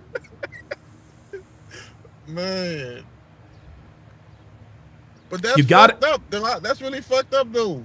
It is. Listen. It is fucked up, Bro, Oscar. like, I feel like women should, like, it should be a legal consequence for women acting like this. Like, You're right. Saying, I'm not saying I want a woman hurt or anything. I'm just saying, like, for women to I act get it. like this, like, Right. there should be, like, in the Stone Age, they threw fucking stones at the woman that was cheating on her husband. Like, Haram. Abdul, get the rocks. Abdul, get the rocks. No, Oh, but you man. can. But here's the thing, Oscar. You can do the next best thing. Okay. Yes. At some point, when there are legal consequences to the situation, when there are deterrents to the situation, women's behavior will change. But right now, we don't have any control over any of that. But you have control over what you do. If you remove yourself from that situation, trust and believe that will be consequence enough. And here's the thing, Oscar. Here's what you're going to have to understand, too. And you need to be ready for this. When you decide to leave her, bro, she's going to put the full court press on you. All of a sudden, she's going to turn into this beautiful, docile, submissive, feminine woman. She's going to delete this nigga's number out your phone, out of her phone. She's going to be the perfect woman for you until you put that ring on her finger. I'm telling you right now, any good treatment she gives you is because she knows you've got one foot out the door. I hate to tell you this again, but Oscar, your relationship is already over. Whether or not you decide to live with her, that's up to you. But whether you live with this woman or not, your relationship is over. Whether you decide to marry her or not, your relationship is still over, my guy. She does not love nor does she respect you anymore. She is simply using you to pay her bills. That's it. And again, I hate to be the bearer of bad news, but the writing is on the wall. The writing is absolutely on the wall. There is positively no doubt in my mind. There are two things I know are true. Number one, this woman is cheating on you. And number two, she's not going to leave you. She's not going to leave you. And number three, you're never going to find out. Hire a detective all you want to. You're not going to find anything out. That's just the way it is, man. damn. It sucks, but it's true. And remember, if you haven't heard anything else I've told you, she told you she wanted to leave. What, do you think she was lying to you? Oh, you know what? Let me just lie to Oscar. You know what, Oscar? I think I want to leave. And then look at your response. No. She told you she wants to leave, Oscar, because get this, she wants to leave. But again, women never. But even with him, the guy who she's trying to keep around, he fucked around and got a whole another baby with a whole another bitch, and he wouldn't even want to be with her. So it's like there's zero chance that she's gonna even be with the nigga, even if I do leave her. Oh my God. So I'm trying to see why is she keeping him on the phone? Oscar, because he probably has good dick, bruh. He probably has good dick, man. Listen, what you got to understand, when I say alpha, see, here's the thing. There's a big difference, Oscar, between attraction and arousal. She's attracted to you because of the life that you provide her with. She's aroused by him, okay? And here's another thing, Oscar. The fact that you said, well, he's got a baby mama and another kid on the way. Dude, that increases the arousal. What, you think that turns her off? That he's got other bitches pregnant? Again, you and I both know that women don't want men that other women don't want. A lot of women want this nigga. That's why your woman wants this nigga too. She feels like if she can fuck him, then it's almost like, oh yeah, you fucked him, da-da-da-da. Well, I fucked him too. This is why she has him in her phone. Because he probably dicks her down and he's pre-selected to the moon. He's probably got like 2 or 3 baby mamas out there. That's what it is, man. That's what it is. Your woman, and here's the thing, and I have to say this because I want to get this through to you. Your woman doesn't fuck you because she wants to. She fucks you because she has to, Oscar. No, but Donovan, look, in the beginning, for the first 2 to 3 years, we was fucking all the time. Yes, but that was then. This is now. A lot has changed, Oscar. And you need to understand that neither you or her are the same people than when you first started. Listen, the beginning of a relationship is always the best. The sex is great, you're fucking all the time, but at some point, things sort of, get to a point of normalcy. That's nothing to be alarmed about. But she's not having sex with you because she wants to have sex with you. She's having sex with you to keep the lights on. She fucks this nigga because she wants to fuck this nigga, okay? She fucks you because she has to. I'm telling you right.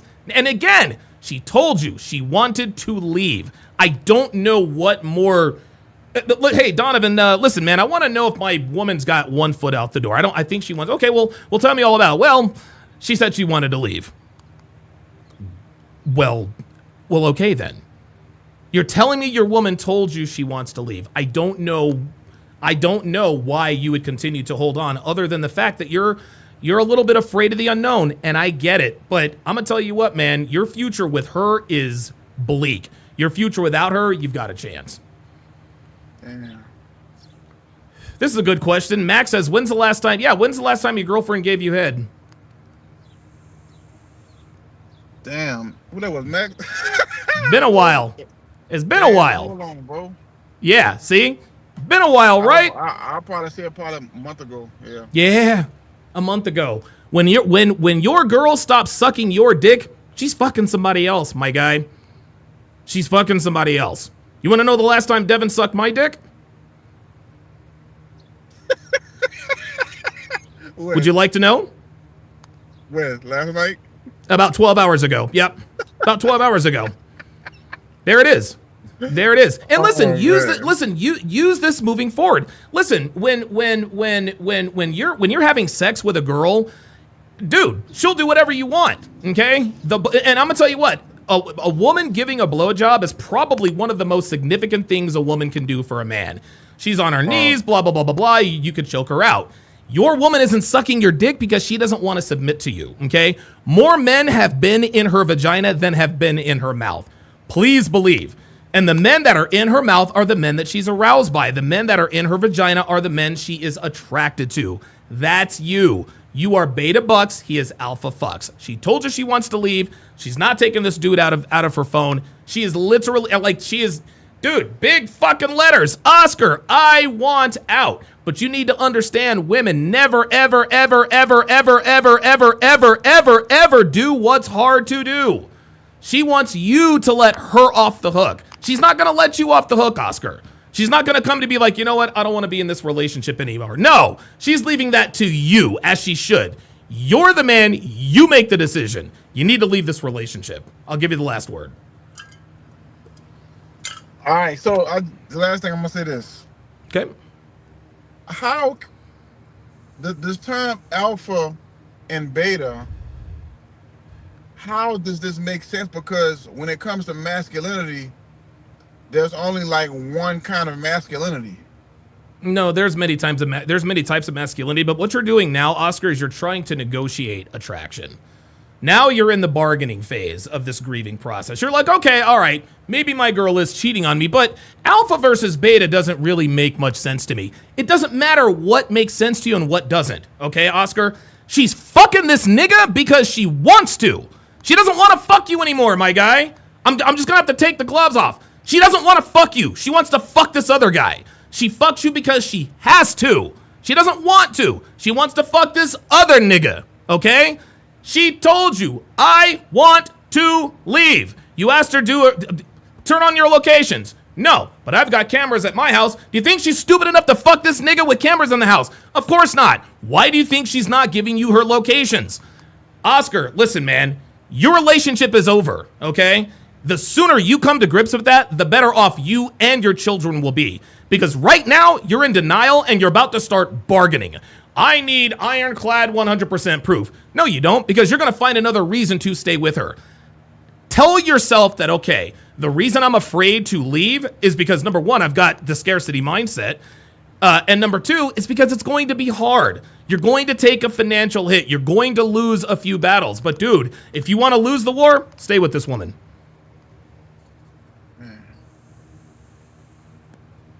Thank you, Don. I appreciate you, man. All right. Stay tuned for an update, man. Call me back anytime. All right. Very good. All right. Let's go to Red Pill. Oop, whoa, sorry. Hold on. Don't pay attention to that. Let's go to Red Pill Crip. I like that name, Red Pill Crip. What's going on, brother? How you doing, man? What's up? Hey, Donovan Sharp, man. Love you, brother. Hey. Where you calling me from? Kansas City, Missouri. Oh, KC. Very good. What's on your mind, RPC? Man, you know what? I see that Eagles thing behind you, and I still love you, brother. I ain't mad at Yes, you. sir. Yes, sir. Hey, look, check it out. Hey, look, y'all got us in 57. We got y'all. We got y'all in 59. I think we can call it even. Yeah, And here's the facts, thing. And here's facts. the Yeah, thing. yeah. We'll talk. And here's the thing. Yes, I know the world hates the Kansas City Chiefs, but as an Eagles fan, I can sit here and tell you unequivocally, one drive for my life, less than a minute to go, one timeout, we need a touchdown to win. Guess who I want with the football? I want number 15 in red. So there you You go. feel me? Facts. Patrick Mahomes, Love. I listen, he had appreciate an that. off Yeah, year. He's yeah. still the best quarterback in the league. So anyway, go ahead. Absolutely. Nah. Love, bro. And you know what? I really wanted to. It's a lot I want to say, bro. I've been watching for so long. Let's do It's it. just what one thing I do want to say is I really commend you and Myron, bro. I love y'all's relationship. I feel like y'all's loyalty is different, and it's something that needs to be like. If you don't like Donovan Sharp, if you don't like Myron Gaines, study y'all's relationship Yeah, and be like, even if you don't like what they say, they got something that you need to find a friend like that. You need to find somebody that you can really call a friend. So I definitely absolutely. love that. Absolutely. That's Thank just you. that's just number one. And then I also love what y'all preach. And you got so much humility, bro. Like when you was talking about like I remember it was about 2 or 3 years ago, bro, and you was talking about like how this girl and you just kept going back to her and you kept going back to her. You know what I'm saying? And it's like, bro, I ain't got the courage to talk about how much of a coward I was or how much that I really messed with this chick that didn't like I'm sleeping with the enemy for so long and you Right, just put right, it right. out there. Yeah, man. I mean, the thing is this: the reason I'm so open and honest about my shortcomings with women is because everybody like nobody comes out of the womb a womanizer. Like, and we say this all the time. Men, we have to build value. Women simply have to preserve it. And when we say build value, we have to learn. We got to learn about life. We got to learn about money, finances, women, all that other kind of stuff. This is, I don't know. This is just kind of how it is. But I have a hard time trusting someone if I'm not aware of their failures. Nobody is perfect. Nobody bats 1,000 with women ever. And I think it makes me more relatable when I talk about my losses, when I talk about my L's, because then you guys are like, okay, he's talking about his L's, so maybe I can trust this guy, because when I talk about my successes, it lends a little more credence to it. And I say it all the time. For every story that I tell you guys about how I got over on some big-titted blonde stripper, dude, I've got 37 embarrassing L's to counter all of that. So and the thing is I think the reason why I'm able to be so honest is because I don't have an ego. Okay, I have suffered many ego deaths. So my confidence doesn't, and see the difference between ego and confidence is ego comes from the outside, right? You don't puncture someone's confidence. You can shake their confidence, but you can't puncture someone's confidence because it comes from within. And ego is easy to pop because a person's ego is literally dependent upon what other people say that they think about him. So all it would take to puncture someone's ego is to stop saying nice things about them or actually be critical of them. This is why I do what I do. Right.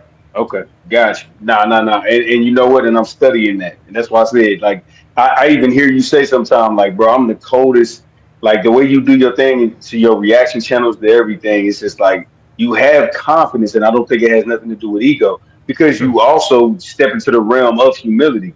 Right. And it's a dope ass balance. Like, you and Myron, bro, like, I'm telling you the work ethic to the just and I'm just giving you your flowers, bro. I this ain't even no subject matter. Just like I watch y'all and I'm like, okay, this is the recipe for success. Just because of Absolutely. how y'all move and the way y'all are, you humble and say like, yeah, I done took L's. A lot of people, a lot of the coaches that talk about like dating women and stuff, they only talk about wins, bro. And it's crazy. It's like, bro, you don't always win. Stop. Dude, Come on, it's bro.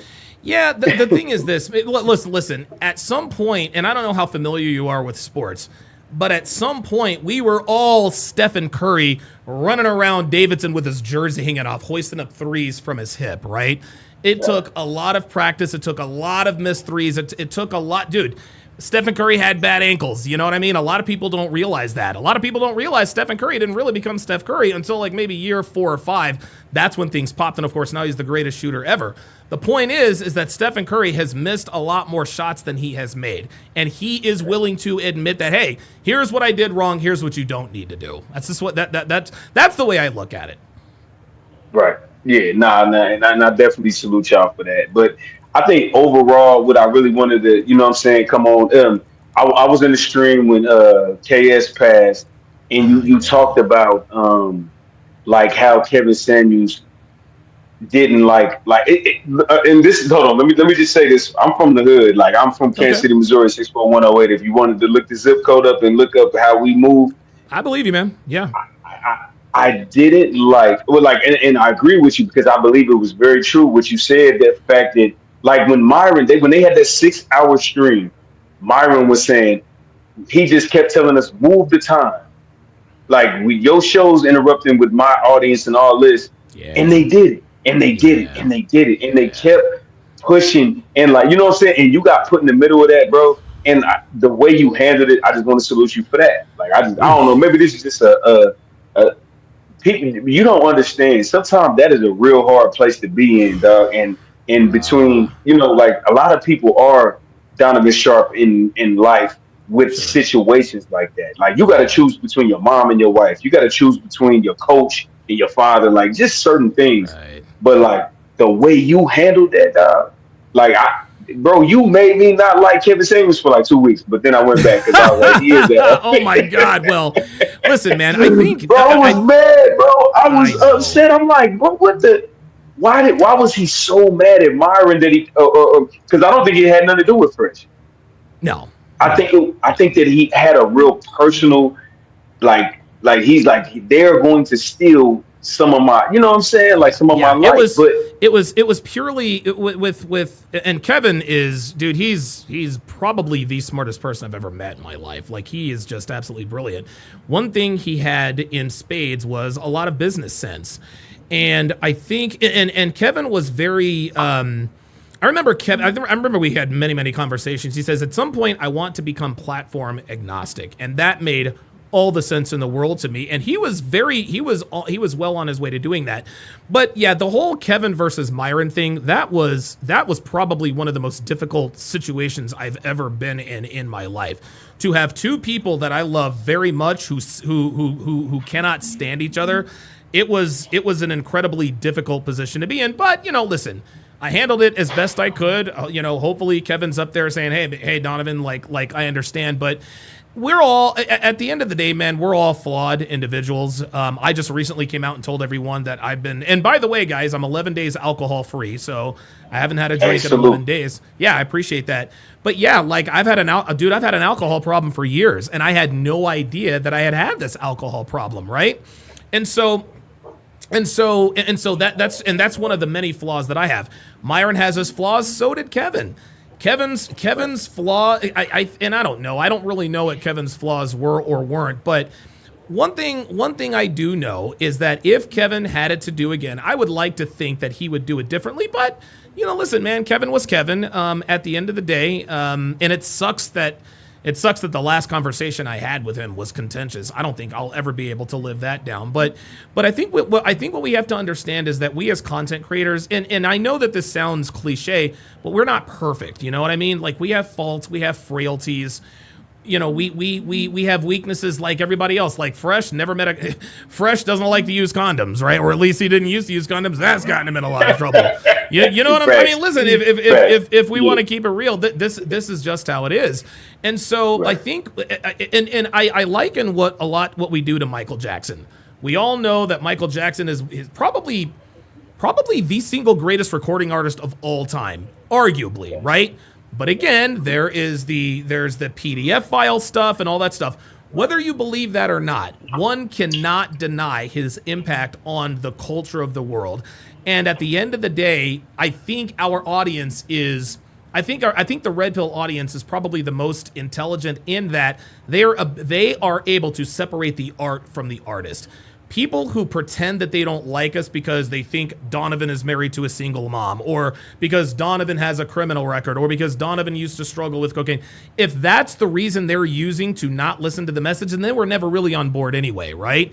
Myron Gaines got Miss Cheeks pregnant, and he allegedly e-parred this white chick. None of that was true, but the people who came out against Myron at that point, they were never on board in the first place. So, I'll hand it off to you here. People, do you know who Jordan Belfort is? Nah, I'm sorry, I don't. Okay, no, you ever heard of The Wolf of Wall Street? Yeah. The Wolf of Wall Street is based, it's a biopic based on Jordan Belfort. Broke all the SEC rules, investment rules, illegal stuff. He went to prison for 22 months. Guess what, RPC? People still line up around the block and pay this man 5 figures. Why? Because he's got that business acumen. No one holds it against him that he broke every rule in the book as far as investing was concerned and did 22 months hard time in prison. No. What they're worried about is how can Jordan Belfort enrich my life? That's the audience I want. Anyone who comes in here and pretends that they don't like me for some obscure reason, they were never on board in the first place. Bro, look, I got it. As soon as you said it, I got it. As soon as you was like, yeah. When you explained how that was, I get that. And that's why I said but see, I'm just a person that is more empathetic with a person with a past just due to my mentors. Like, you know what I'm saying? They call me Real Pill Crip. Like I got OGs that taught me things that even though, bro, I lived in the hood, but I went to private school. So I crossed everything. Yeah, I went to private school, bro. I wore a uniform. The only thing cool I could ever flex was shoes.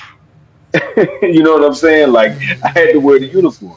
But I also understood that I got so much gain from being in this situation. And then I also got a lot of gain from being in, like just a privileged situation. So I watched kids that had a mother and a father. I was raised by a single mother, I learned from both sides. So that's why I say, like, even with you and like even Myron, like whatever, Myron came from a 2-parent household. Fresh, he got married, and and he, not married a single mom. He married his, you know what I'm saying. But I don't knock the situation. I never take the credibility out of the validity of what they're saying. Of course, it don't matter. It's just like, bro, so you saying Andy Reid can't tell you how to throw a football because he can't throw a football? Right, exactly.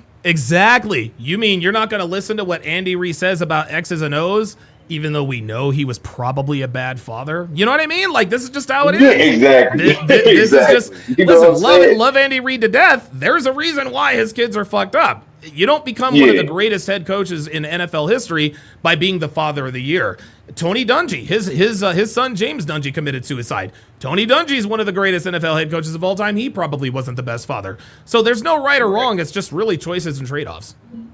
Exactly. Yep. And I love that. I love that that situation, that statement, that choices and trade-offs, bro. When he said that, I was like, bro, you can't have everything, dog. You can't. Right. And I've been a man of, and you feel like when you do everything you're supposed to do as a man, and you be like, why can't I have everything? I've done it. I've worked out. I've stayed. Right. I'm a good father. I've done this. And then sometimes, but when you understand that you can't have it all, that when the red pill kick in, bro, I tell you, red pill needs to be taught in college, bro. Like when you're a D1 athlete, I think it should be like a secluded extracurricular. Like you need to do 8 hours in red pill per semester. They actually do something. This is interesting. They actually do something similar to this with the rookies. It's called the Rookie Symposium in the NFL. Have you ever heard of it? Nah, hell no. What's that? The Rookie Symposium, and there's never cameras allowed in this Rookie Symposium. They've had cameras in there before. Herman Edwards famously said, don't press send, right? Pac-Man Jones talking about, I dropped $1 million in the strip club. But what it is, the Rookie Symposium in the NFL is designed to warn these rookies the pitfalls of money and fame. And I promise you, there is red pill shit being espoused all through that Rookie Symposium. Well, guess what? Gotcha. There is almost as much money in playing college football as there is in the NFL, at least in the short term. So I think they need to start having Rookie Symposium for incoming NIL stars, especially with college football and college basketball. I'll give you the last word, RPC. Okay. Hey, for one, let me just say thank you, brother, for let me get on your platform, man. Of course. And look, I support everything you do. I mean, I just want people to, man, don't just listen and go home with an empty mind when you listen to, because he's one of these people that actually went through it and got the Yes. courage to talk about it. Bro, I'm just, bro, you a big part of my life, bro. Like as far as even my message, what I spit to people, and so I want everybody to, you know what I'm saying? Like, I can't tell everybody in the chat to be like, I respect Donovan Sharp, but at the end of the day, man, value what he say, bro. Like, I would say that, I would bank on it. And Myron Gaines, to everybody in the whole circle, Rolo Tomasi, all them, man, just show them some love, dog. And it's much love, bro. I appreciate you, dog, for real. Yeah, Myron and I, we made a decision. We made a decision. Like, we're locked in. Like, we are locked in. We are going to be, because listen, you know that there have been a lot of people who've turned on me. There have been a lot of people who've turned on Myron. I will never turn on Myron, and he will never turn on me. Of that, I'm certain. Facts. Hey, hold on. Let me say this real quick, just before I go. I'm sorry. Okay. I don't want to cut you off. But, bro, Myron went out in Miami streets last night and did the live stream. Did he really? 25 minutes 25 minutes later, he was reacting to his own content. When you talk about work ethic, man, if you don't like I don't care what you don't like about Myron and Donovan, bro.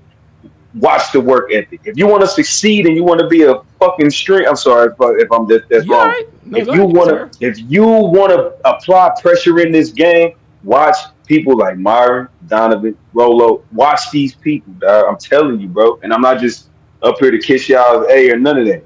I want y'all to understand. This man went and did a 2-hour stream on the street and came home 30 minutes later in his studio reacting to his own content, bro.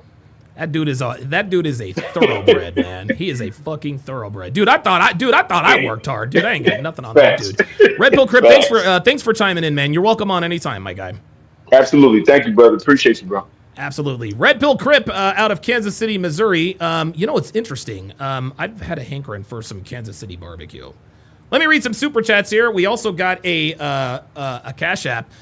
Dr. B84 with the $10 super chat says, women play Grandmaster chess and can checkmate in 1 to 2 moves, while most guys might barely know how to move 1 to 2 chess pieces. This is not about chess. Wow, that was wow. Let me give you a Don DeMarco for that, dude. Damn. Absolutely. Beats All Young and Attractive says, call on me next, Donovan. My name is Kirschnick with the $10 super chat. And with that, let us go to Kirschnick. What's going on, brother? Hey, Donovan, can you hear me? I can hear you. Where are you calling us from, Kirschnick? Hey, I'm calling you from New Orleans. New Orleans, Louisiana. What's on your mind, brother? I got this woman who I used to. Can we curse in your program? I don't know. Yeah, you got it. Avoid cursing. No, you're good. No, don't worry about it, man. So I wanted to fuck this chick, right? Okay. I wanted to fuck this chick. She lives in another country, by the way. So I wanted to fuck her, and eventually I noticed she was never gonna let me fuck her, so I gave up. So but we still remain friends. Okay. And we decided we would take like a vacation. Like I would visit her country, and then we would hang out in her country, and then we would travel to another country. And we did that. And I told her before I came to her country for vacation, I said, listen, we don't have to have sex. We're good. Fuck it. I was like, don't worry about it. We can just be cool friends. Like, whatever. We're good as friends. So I thought that was the end of that. And I thought we were just going to do vacation and that would be it. And we did vacation. But while I was in her country, I saw some sugar babies. I called some girls up, had them come through the hotel. I fucked them. And she knew about it. And it shouldn't matter because me and this girl, we're just friends, right? So it's no reason for her to be jealous. Right. So after a couple of days, she unexpectedly snuck in my room and she fucked me. You know what I mean? And now keep in mind, up until this point, I had already banged a couple sugar babies at the hotel. And then after a couple of days, my female friend just snuck in the room and she fucked me out of nowhere. And so I guess my question is, why do why do you think she did that? And I got a follow-up question for you. Okay. Yeah, she did that because she saw you're capable of having sex with other women.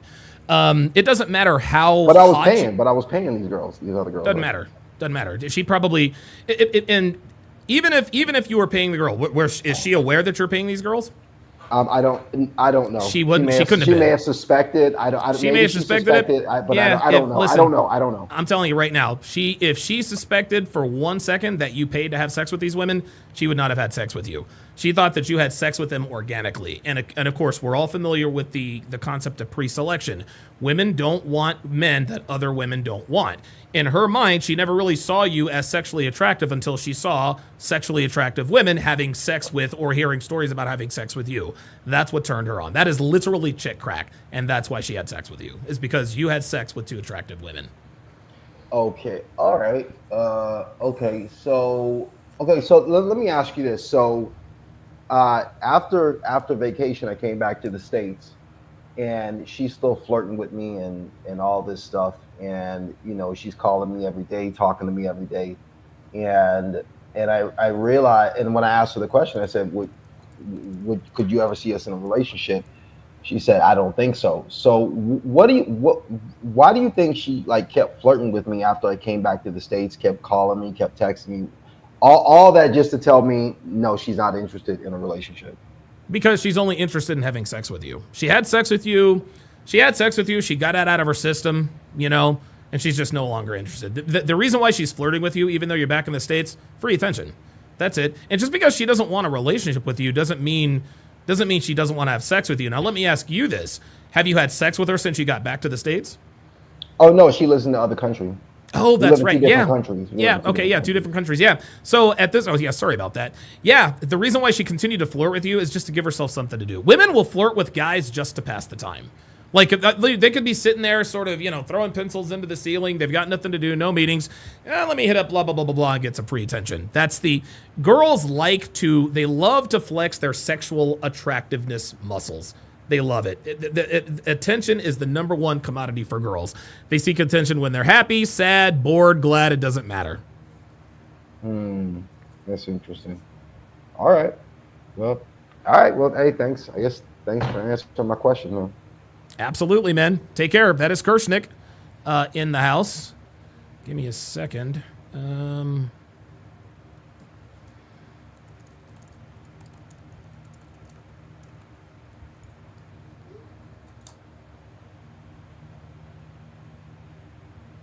Okay, there we go. All right, sorry about that. Okay, very good question. Yeah, Kirshnik asks very, very good questions, man. What we have to understand is that women love attention. They love attention. They love attention they don't have to work for.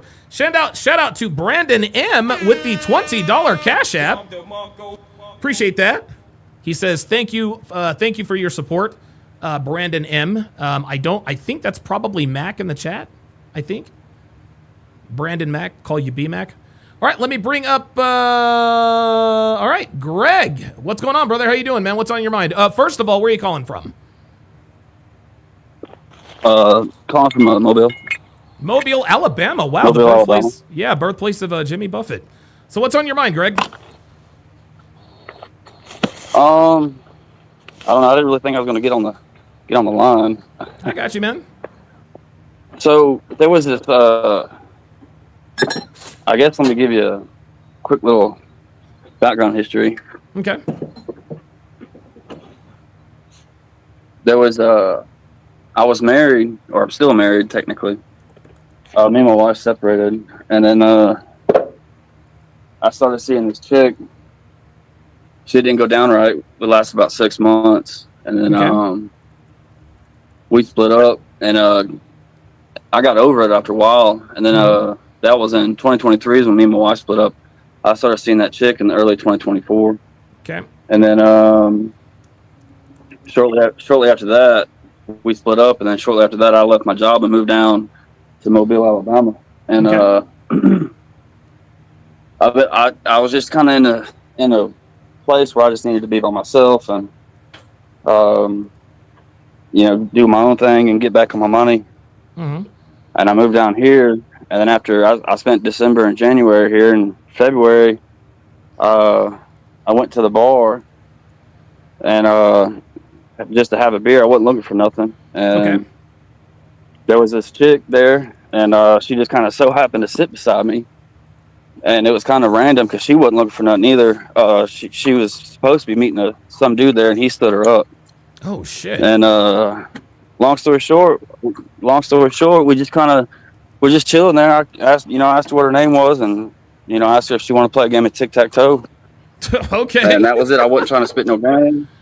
Yeah, that was one of my things. Y'all guys can Okay. steal that if y'all want. I got you, man. But because it's real innocent and real playful, and it's girls don't like. Most of the girls like looking for pickup lines and shit like that, and Yeah. I'm just like, no, I'm good. But I feel cheesy when I throw out some pickup lines. Yeah, of course. Yeah. Pickup lines. Pickup line. The only pickup line you should be using, Greg, is "Hi, I'm Greg." That's it. Yeah, I was just like, what's up, because she was talking to the girls and stuff, and I was like, hey, you hold my chair, I gotta use the restroom. I'll be right back. Very good. like, I yeah, like that. so- You gave her instructions. I like that. Very good. Yes. So she held my chair. I came back. I ordered a beer. Asked her if she wanted one. I said, you want to play? I bet you can't beat me in a game of tic tac toe. And she's like, Very bet. good. Okay. So we sat there and played tic tac toe, and we played hangman. Had a great night. It was time. I usually get up at like 4 a.m., so I had to go to bed. So I was like, all right, peace out. I'm out. I got to leave. Anyways, ever since then, man, me and her have been together since February, Oh, and wow. Okay. everything was like super. Everything was cool, and then, she kind of started staying in my place. Not really to live with me. She had her own place, but I she was. understand. She You just kind of guys started staying here a lot. You guys spent more nights together than not. I've been in those situations before, man, where she's always over, blah blah blah blah blah. The only reason she goes home is to pack and bring over more stuff. I got you. Yep. So then, I guess I got comfortable with everything. The day in and out process, and she just started like one day, a week ago today. She woke up Saturday, and we were going to go to church, Mm-hmm. and so I got up. It was like 7 o'clock. I got up, started cutting grass because I needed to finish cutting grass, and I came back in, tried to wake her up. She wouldn't wake up. Came back. She was like, hey, it's like 9:30. We got to be at church at like 10. And she just basically, anyway, she said, screw it. We'll just watch it on TV. So we watched it on TV. And after the session was done, she's like, kind of looked at me and said, I think I need to go home. I think I just need we can date. We can continue dating and stuff, but I just think I need my space. And Oh boy. well, she did break her foot, but I mean, I was taking care of her here. Like, I shave her leg and shit like that in the shower and make sure she got clean and everything. But she's like, yeah, I think I need to move on back to my house, and we can still date and everything, but I think I'm just gonna move on back to the house. Yeah. And I just basically told her, I was like, you know what, it's cool. I appreciate the time we had together and stuff like that, and it's all good. I hope you get all your stuff out of here. It's no big deal. But what I've seen in the past is, when a chick just automatically just comes up with that, they already done checked out. They ready to go. So I was just like, don't even worry about it. I hope you keep your shit together, And then we kind of had like a little like it went on like 2 hours, and finally got all her stuff in her car. I got her in her car because she's using like a little walker or whatever, little scooter to scoot around on. Okay. And she left. I told her, hey, I love you. See you later. Did she reciprocate? And then did she tell you that she loved you back? yeah, she said, yeah, she's like, I love you too. This and that. And Okay. But her whole problem was she told me I was too busy with work. I was too busy with trying to I'm still married, so it's like I ain't trying to put all this shit out there because I can get fucked up. Of course. No, I got you. But she's like, you're too busy with this, too busy with that. You ain't got time for me. You're always either working on a car, you're either at work, you mowing the grass, you're doing something. I want to go on vacation, and I'm just, yeah. I bought the little place that I'm in now because, it was just me. But I moved her in here, and it's too small for too small for 2 people. I got a little cabin out, but Okay.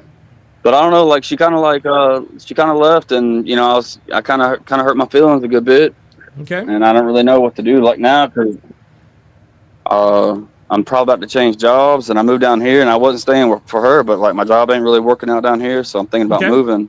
Yeah. And it's been a week, and go ahead. No, you said it's been a week, and then what? What's happened in that week since she left? Yeah, it's been a week. Well, I talked to the supervisor at my work, and he's just kind of like, I don't really think he's feeling it, and I ain't really feeling my job down here either. So I'm thinking about going back to my house where my wife's living. But I kind of want to let her know, like, that I miss her, that I hope things work out in the end. Maybe I get to see her again and all that stuff, but I don't know how, like, I think we're kind of like on no contact right now, and I'm just like, she's kind of being like avoidant and shit. Mm-hmm. So, and I'm gonna tell y'all, let me something for the audience, like, Okay. some advice that I've learned. I noticed like when a girl's single, she posts on social media, Facebook, Instagram. She's right. always like thirst trapping. Yep. Right. Now when a girl is in a happy relationship, she ain't really on social media like that. Nope. Mm-mm. And if she is on social media, what? she's just talking about her. She's talking about her relationship. But on the flip side, if a female does not want you knowing what the fuck she's doing, she will ghost social media altogether. Yep. She absolutely will. So because people, and it's funny because a buddy of mine, I used to know a guy in Vegas who used to work for he used to repo cars, and he said, dude, the easiest way to find cars is just to look on Facebook. They're always posting on Facebook where they are, what they're doing. He's like, yeah, well, how did you find me? Well, you put on Facebook that you were here. I checked in like 5 minutes ago. Okay, so let me ask you some basic questions here. So, yeah, sure. So she had been with you this entire time. She basically lived with you. She broke her foot, all that other kind of stuff. Did she ever leave the house while you were there? Yeah, she's a teacher, so she'd work. She'd go to work. I get up before she did. We go to bed at the same time. But she'd get up and my place is closer to the school where she was teaching. And now it's summertime, and she's like, oh, she did tell me it's summertime. We're supposed to have fun and relax over the summer. But I told her to get on the job. Yeah, but, I think there's. Yeah, I think. But yeah, she'd go to work, and then go ahead. She'd go to work, and then go ahead. She just, she'd go to work and she'd get off work, and it was her whole life was about me and doing things with me and shit like that. But when she got out, when they let her out of school and everything, she just kind of was chilling here at the cabin. She could have left anytime she wanted and went home, and she did. She had gone like seen her friend and went kayaking with a friend in like Mississippi and shit like that. She'd go see her mom or whatever. Yeah. I didn't hold her hostage because the last relationship she was in, she said she was in it for 6 months and she was already checked out, but she stayed in it because she had nowhere to live. I was like, I want you, don't get rid of your place, keep your place. And like, I don't want you to ever feel like you're hostage here. Like if you ever need to leave or whatever, you can go. It's gonna hurt my feelings a lot, but yeah, do but I'm not your father. I can tell you what you can or can't do. Yeah, this is pretty simple, man. There's somebody else on her radar, man. Women don't all of a sudden. Yeah. And the thing is women don't all of a sudden change the way they move for just no reason. There's someone on her radar, and right now she is dipping her toe in the water. What she wants to do is she wants to gauge the interest of this other guy, but she doesn't want to let you go. That's why she made it very clear to you. She's like, hey, look, I'm going home. We can still date, but I need my space. All that you needed to hear from that was, I need my space. Women don't want space from men that they truly love and care about. They want space from you so that they can pursue other things. I knew that. I told her that. And, I basically told her, like, if you leave, that's cool, but I don't really see it, like, lasting. I don't see it, honestly, if another woman told me that, like, if any other girl I ever dated had told me that, it's the same thing. I would tell them the same shit, I probably wouldn't have told them, but I did tell her. I was like, you're gearing up to get ready to go. It's and I'll say this another thing. like the Calico girls, women that I've been with, and the women that I date, like Yeah.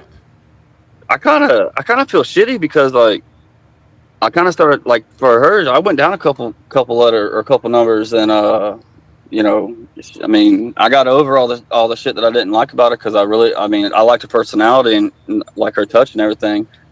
But now I feel like, you know, hopefully she don't ever see this, but you know, I feel like, you know, I got dumped by the ugly one, you know, and it sucks that way. No, it does suck that way, but let me ask you this: do you don't actually like do you really love her? Like you guys said you love each other. Do you guys love each other? I mean, that's another thing is like, you know, we only went together for a short amount of time, but yeah, like we got along and everything. I told her like in the first month, I was like, shit, like our first whole month was like, because we were just like all about each other. Because I don't have anybody here, she don't have nobody here, and I don't know what it was. It just we connected and we got along like.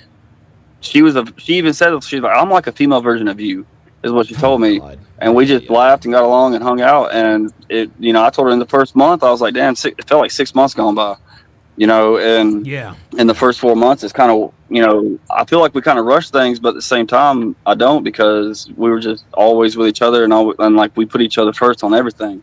Yeah. She was upset with me because I had to go to court. Oh, by the way, like alcohol free also. I've been alcohol free since March. Oh, good for you, man. So that was advice of mine. Yeah, and I want to give you your flowers too, like because you say you've been alcohol free for 11 days now. 11 days, man. Yeah. Yeah, keep it up. Keep it up. You know, it's the temptation's still there. Every time I go into a gas station, it's hard. Oh my and God, especially last Sunday when she left. Man, I wanted to stop it. I had just got out of court. Thursday, I just had my screening on Friday, so it's like it was on Sunday. I was like, shit. I was like, I'm not gonna be screened for another while. I wanted to stop so bad on Sunday to stop and get me something to drink because I was pissed off and upset. And but I kept on going. You know, I didn't even turn my blinker on. I just kept the fuck in between the lines and just came on back to the house. Good for you, man. Dude, trust me. Dude, I know all about that temptation. So good for you for beating alcohol, man. Keep that up. Yeah, man, you got to keep it up too, though. Yeah, I will. Dude, I'm gonna tell you what. I never want to go through withdrawal again. Like that. Like, dude, dude. I can't even describe it. It fucking sucked. I'm only just now. I'm only just now recovering, man. Yeah, first 2 weeks for me fucking sucked. Oh God, man, Jesus Christ. I'm fortunate I still got a. Go ahead.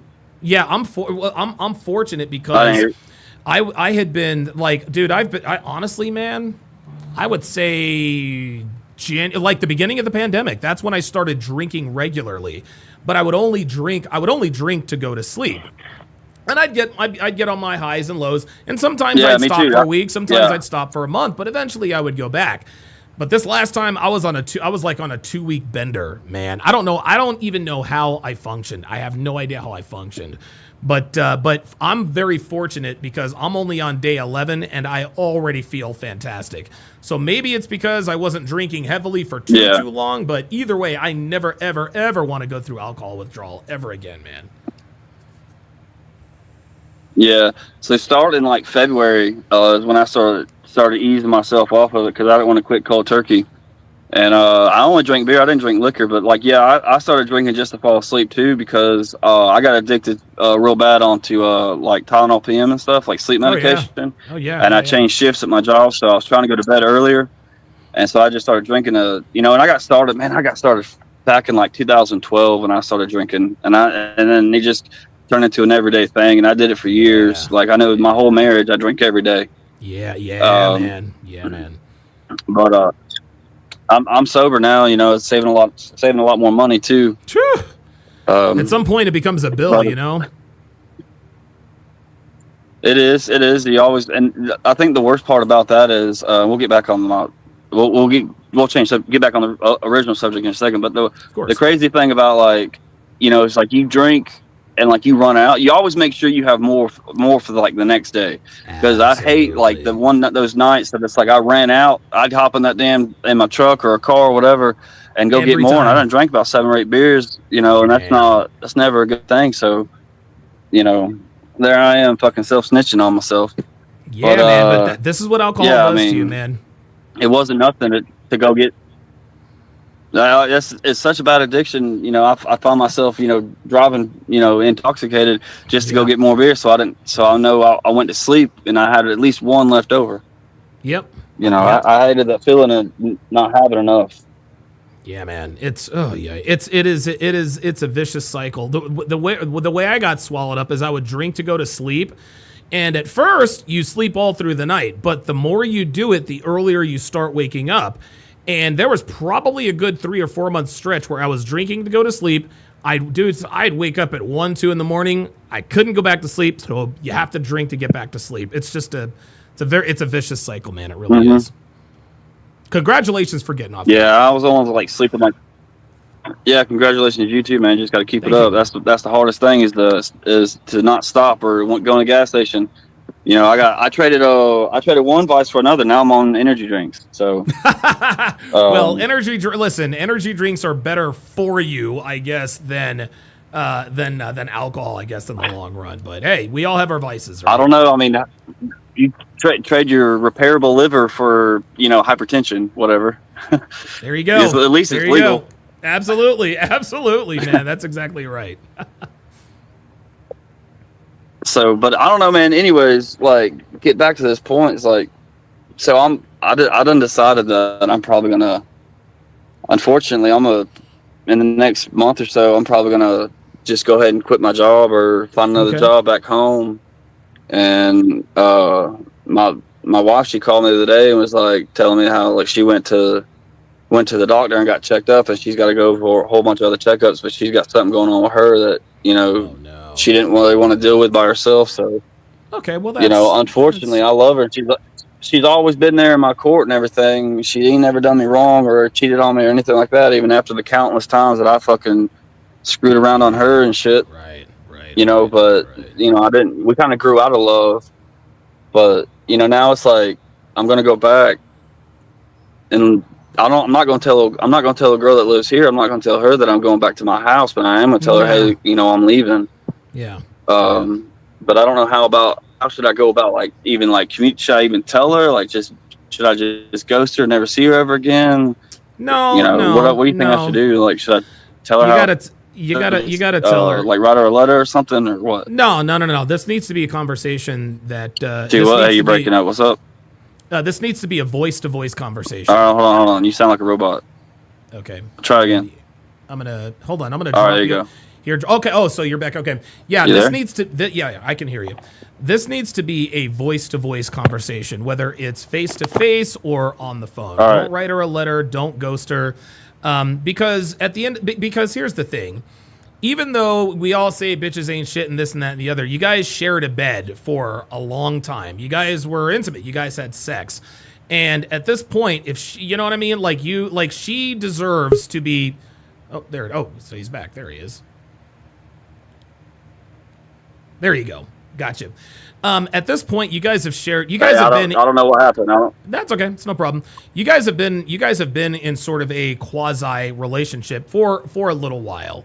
And when you share a bed with someone, you owe them at least a face-to-face or voice-to-voice. Hey, I'm moving back home, you know, blah, blah, blah, blah, blah. And who knows? Maybe at that point, she'll decide, all right, well, if you're moving back home, then, you know, I'll spend the next few nights at your house. We'll have a few more nights of fun and then tell each other goodbye. But let me ask you this. Here's a better question. What if she told you that she didn't want you to leave? What would you say then?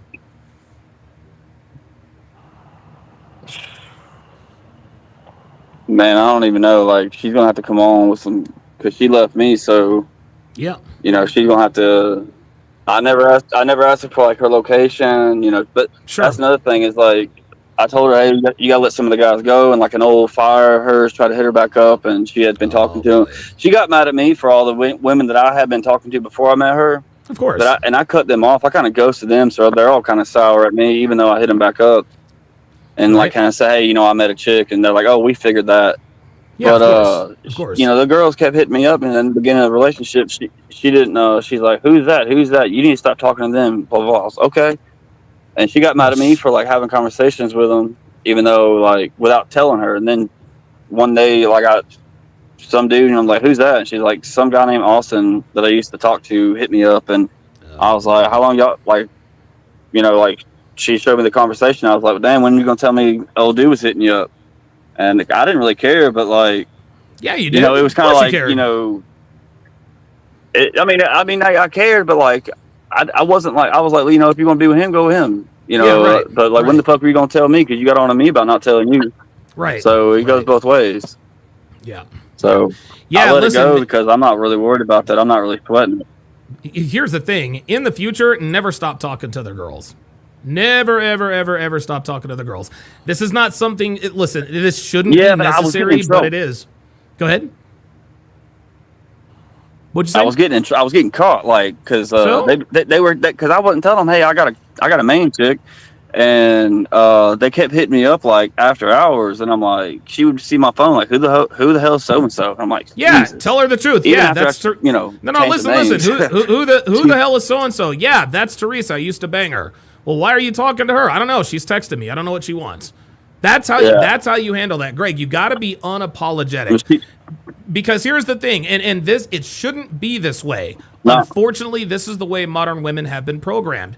Modern women won't stay in line unless they know you have other women in line. You understand what I mean? Those other women, the reason, there's a thing that you have to activate at all times. It's called competition anxiety. Okay, your woman has to know that she is always in competition with other girls. She's got to know. She has to know. And that's the only way she's going to continue to respect you. Again, it shouldn't be this way, but that's the way it is. Yeah, and I understand that because, well, she knows I can get other women, and that other women are attracted to me and stuff. Sure.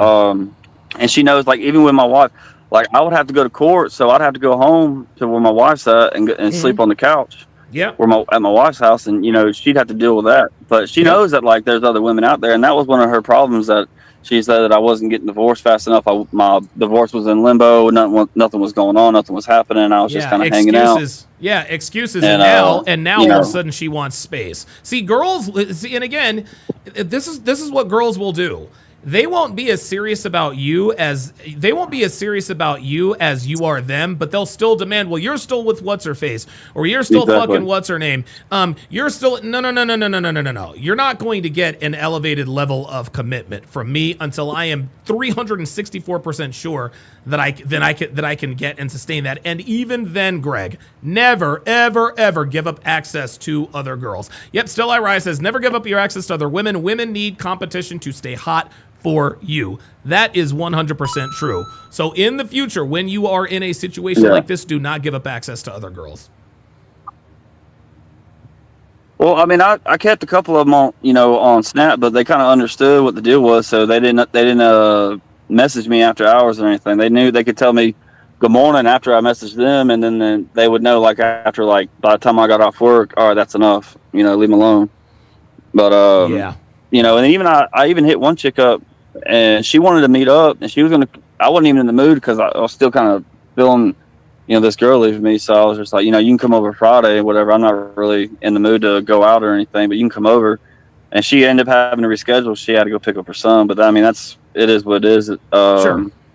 But I was going to try to hang out with her, but I think she kind of feels a little sour because I admitted to her, I did see, I was seeing another chick. Okay, I had to drop you, and I ghosted you because I was seeing another girl. Yeah, but now she ain't. I don't think she's really feeling me no more either.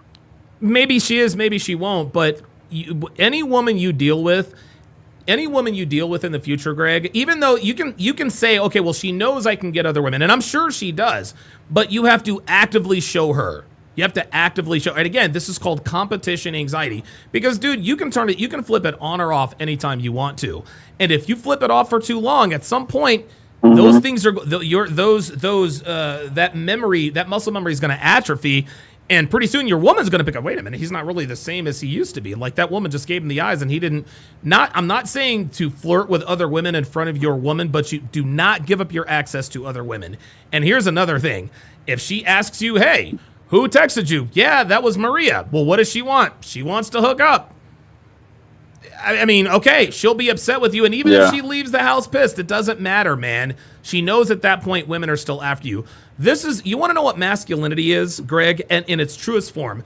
Masculinity is simply being honest. That's it. And this is what women respect. Yeah. They respect you when you are bare bones 100% honest. They might not like it, but they will respect it. Who was that? That was Stephanie. You know what? She might get pissed and she might piss and moan and da-da-da-da-da, but guess what? She will respect you not only because another attractive woman is hitting you up, but because you had the balls to tell her the truth. Because 9 out of 10 guys would be like, that's just my friend Rick. And she knows you're lying. See, that's the thing. If a woman knows, if you're dealing with a woman and she knows other bitches are hitting you up, but you're telling her that it's your friend Billy or your friend Rick, she doesn't like that, okay? She already knows a woman. If she already knows a woman is hitting you up, the least you can do is just be like, yeah, she wants to hook up. Well, why does she want to hook up? Look at her and be like, well, can you blame her?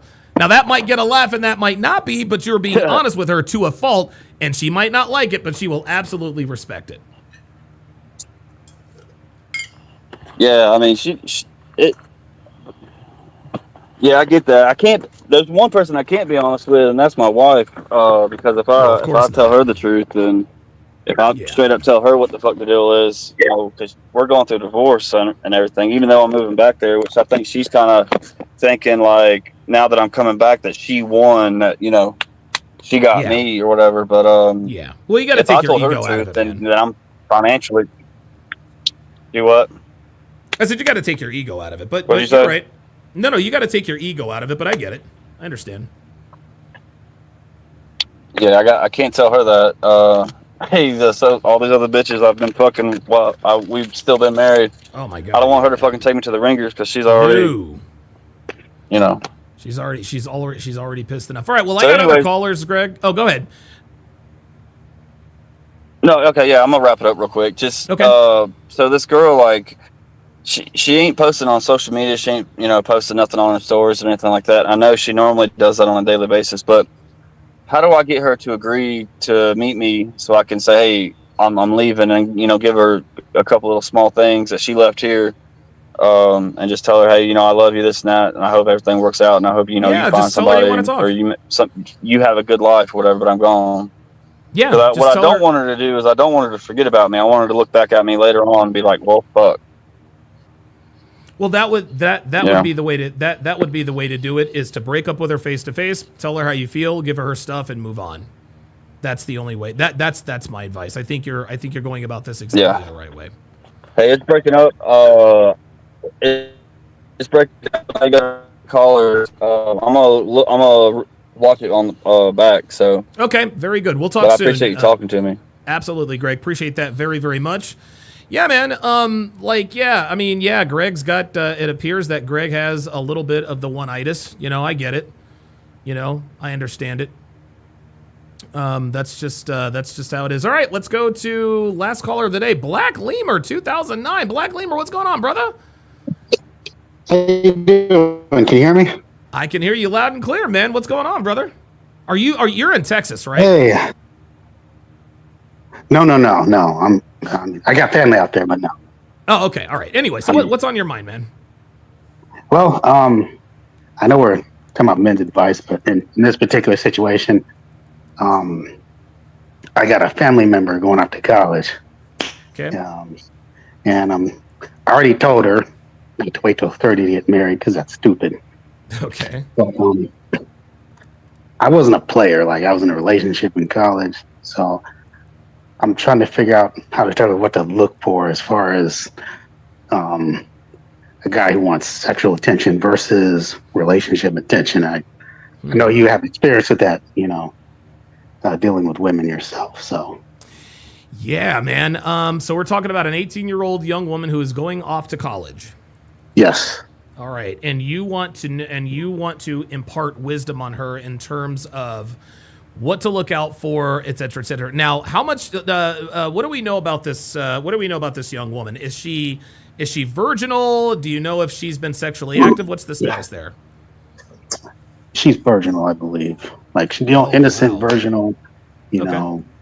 Family stressed purity. So. Okay, good. Okay, wow.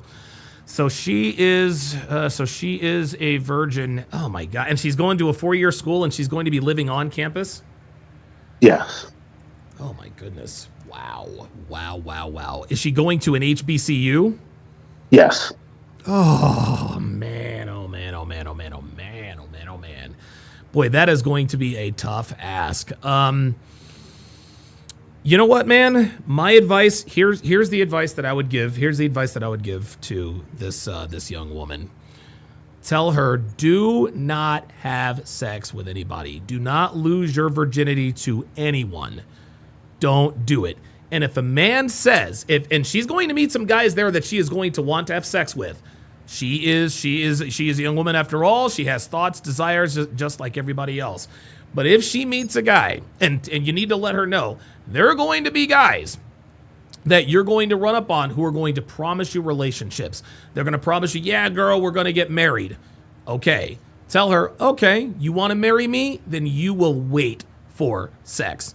You need to, that is the only thing. And here's the thing, Lemur. When you say wait for sex, that is oral sex, anal sex. Do not let a man's penis enter your body, no matter what. If he really loves you and if he really wants to marry you, then he will wait until your wedding night to have sex with you. And here's the thing. Whatever phrase you use to let someone know how sure you are of something, that is when you need to deploy it. You need to tell this girl, listen, there are a lot of things that I don't know in life, but here's one thing I do know. If you do not lose your virginity to your husband, you are both going to regret it. That is the only thing that I can advise you to do, is to tell her, no matter what, do not have sex of any kind. Okay, that makes sense. Because one thing I did tell her, like, we only make up 12% of the population. Right. That place, if you're going to find a husband, you're most likely to find him there. Because when you get out, you realize, oh, we're only 12%. There's not that much of us. And some people can get sucked into that false sense of, there's a lot of us around here, and there you go, dude. That is a very good point, Lemur. And let her know. Listen, you just have to let her know. You've got to tell her to trust you. If she remains a virgin through college, the world is her oyster. Just let her know she could literally have any man she wants. Any man she wants. And tell her, the reason why women like you are losing out to Becky's is because you guys are fucking every nigga that wants to get a piece. But I'm telling you right now, Lemur, and this is coming from me, Donovan Sharp, I would rather have a virginal black woman than a white slut. I said it. Listen, I'm being dead ass. Here's how much body count matters to me. I would right now, today, I would marry a black virgin over a white woman who even had a 10 body count 11 days out of 10. That's how powerful that is. You can, listen, if you want to show her this, you can show her this, and you can let her know how I feel about black women compared to snow bunnies, okay? And I don't think I have ever said this. Listen, I don't think I've ever said I'd rather have a black woman than a white woman. But in this particular situation, coming from a man who has fucked more women than I care to admit, I would, dude, 11 days out of 10, Lemur, I would take a virginal black woman over a white girl with a 2 body count. Straight up. I'm not even kidding. Now, of course, there are other mitigating circumstances. Obviously, she can't have the attitude. She can't have this, that, and the third. But as long as she remains fit, feminine, friendly, and faithful and virginal, the world is her oyster, man. Yeah, you're right about that, because the person I married was one, and she just stood out. There you go. It's like, I definitely need to zero on this one. And so, let her know. This is another thing. Let her know that if she starts having sex, she will start to move and act like the other 99.9% of women in general. Because just like you said, and tell her how you met your wife. Look, the reason I married my wife, she just stood out. Girls who are having sex, they look different, they move different. Shit, they even smell different. Okay? I'm being dead serious. Men who have enough experience with women, we very, very quickly realize, very, very quickly, who the good ones are and who the bad ones are. Real talk. Yeah. Real talk, man. All right. Well, definitely appreciate it. You gave me a lot there. So I'm definitely Absolutely, going to import man. it before she goes. Listen, you've got my number, man. Text me anytime, brother. All right. That is Black Lemur. That is Black Lemur 2009. Yeah, man. Yeah, dude. Like, that's the only thing I can think of, man. And god damn, dude, niggas are gonna be throwing dick at this chick. Oh my god, Jesus. I don't know. If I were him, I wouldn't let her. I mean, obviously, that's not his daughter. And if it were his daughter, then I don't think he would let her go to a 4-year school. Because I'm gonna tell you what, man, the most hazardous thing to a young woman's health is going to a 4-year school, man. Ay. All right, well, the lovely and talented Devin is downstairs making lasagna. And so I am going to take my leave, and I'm going to take my leave. And by the way, I planted all my plants this weekend. I finally got around to it. And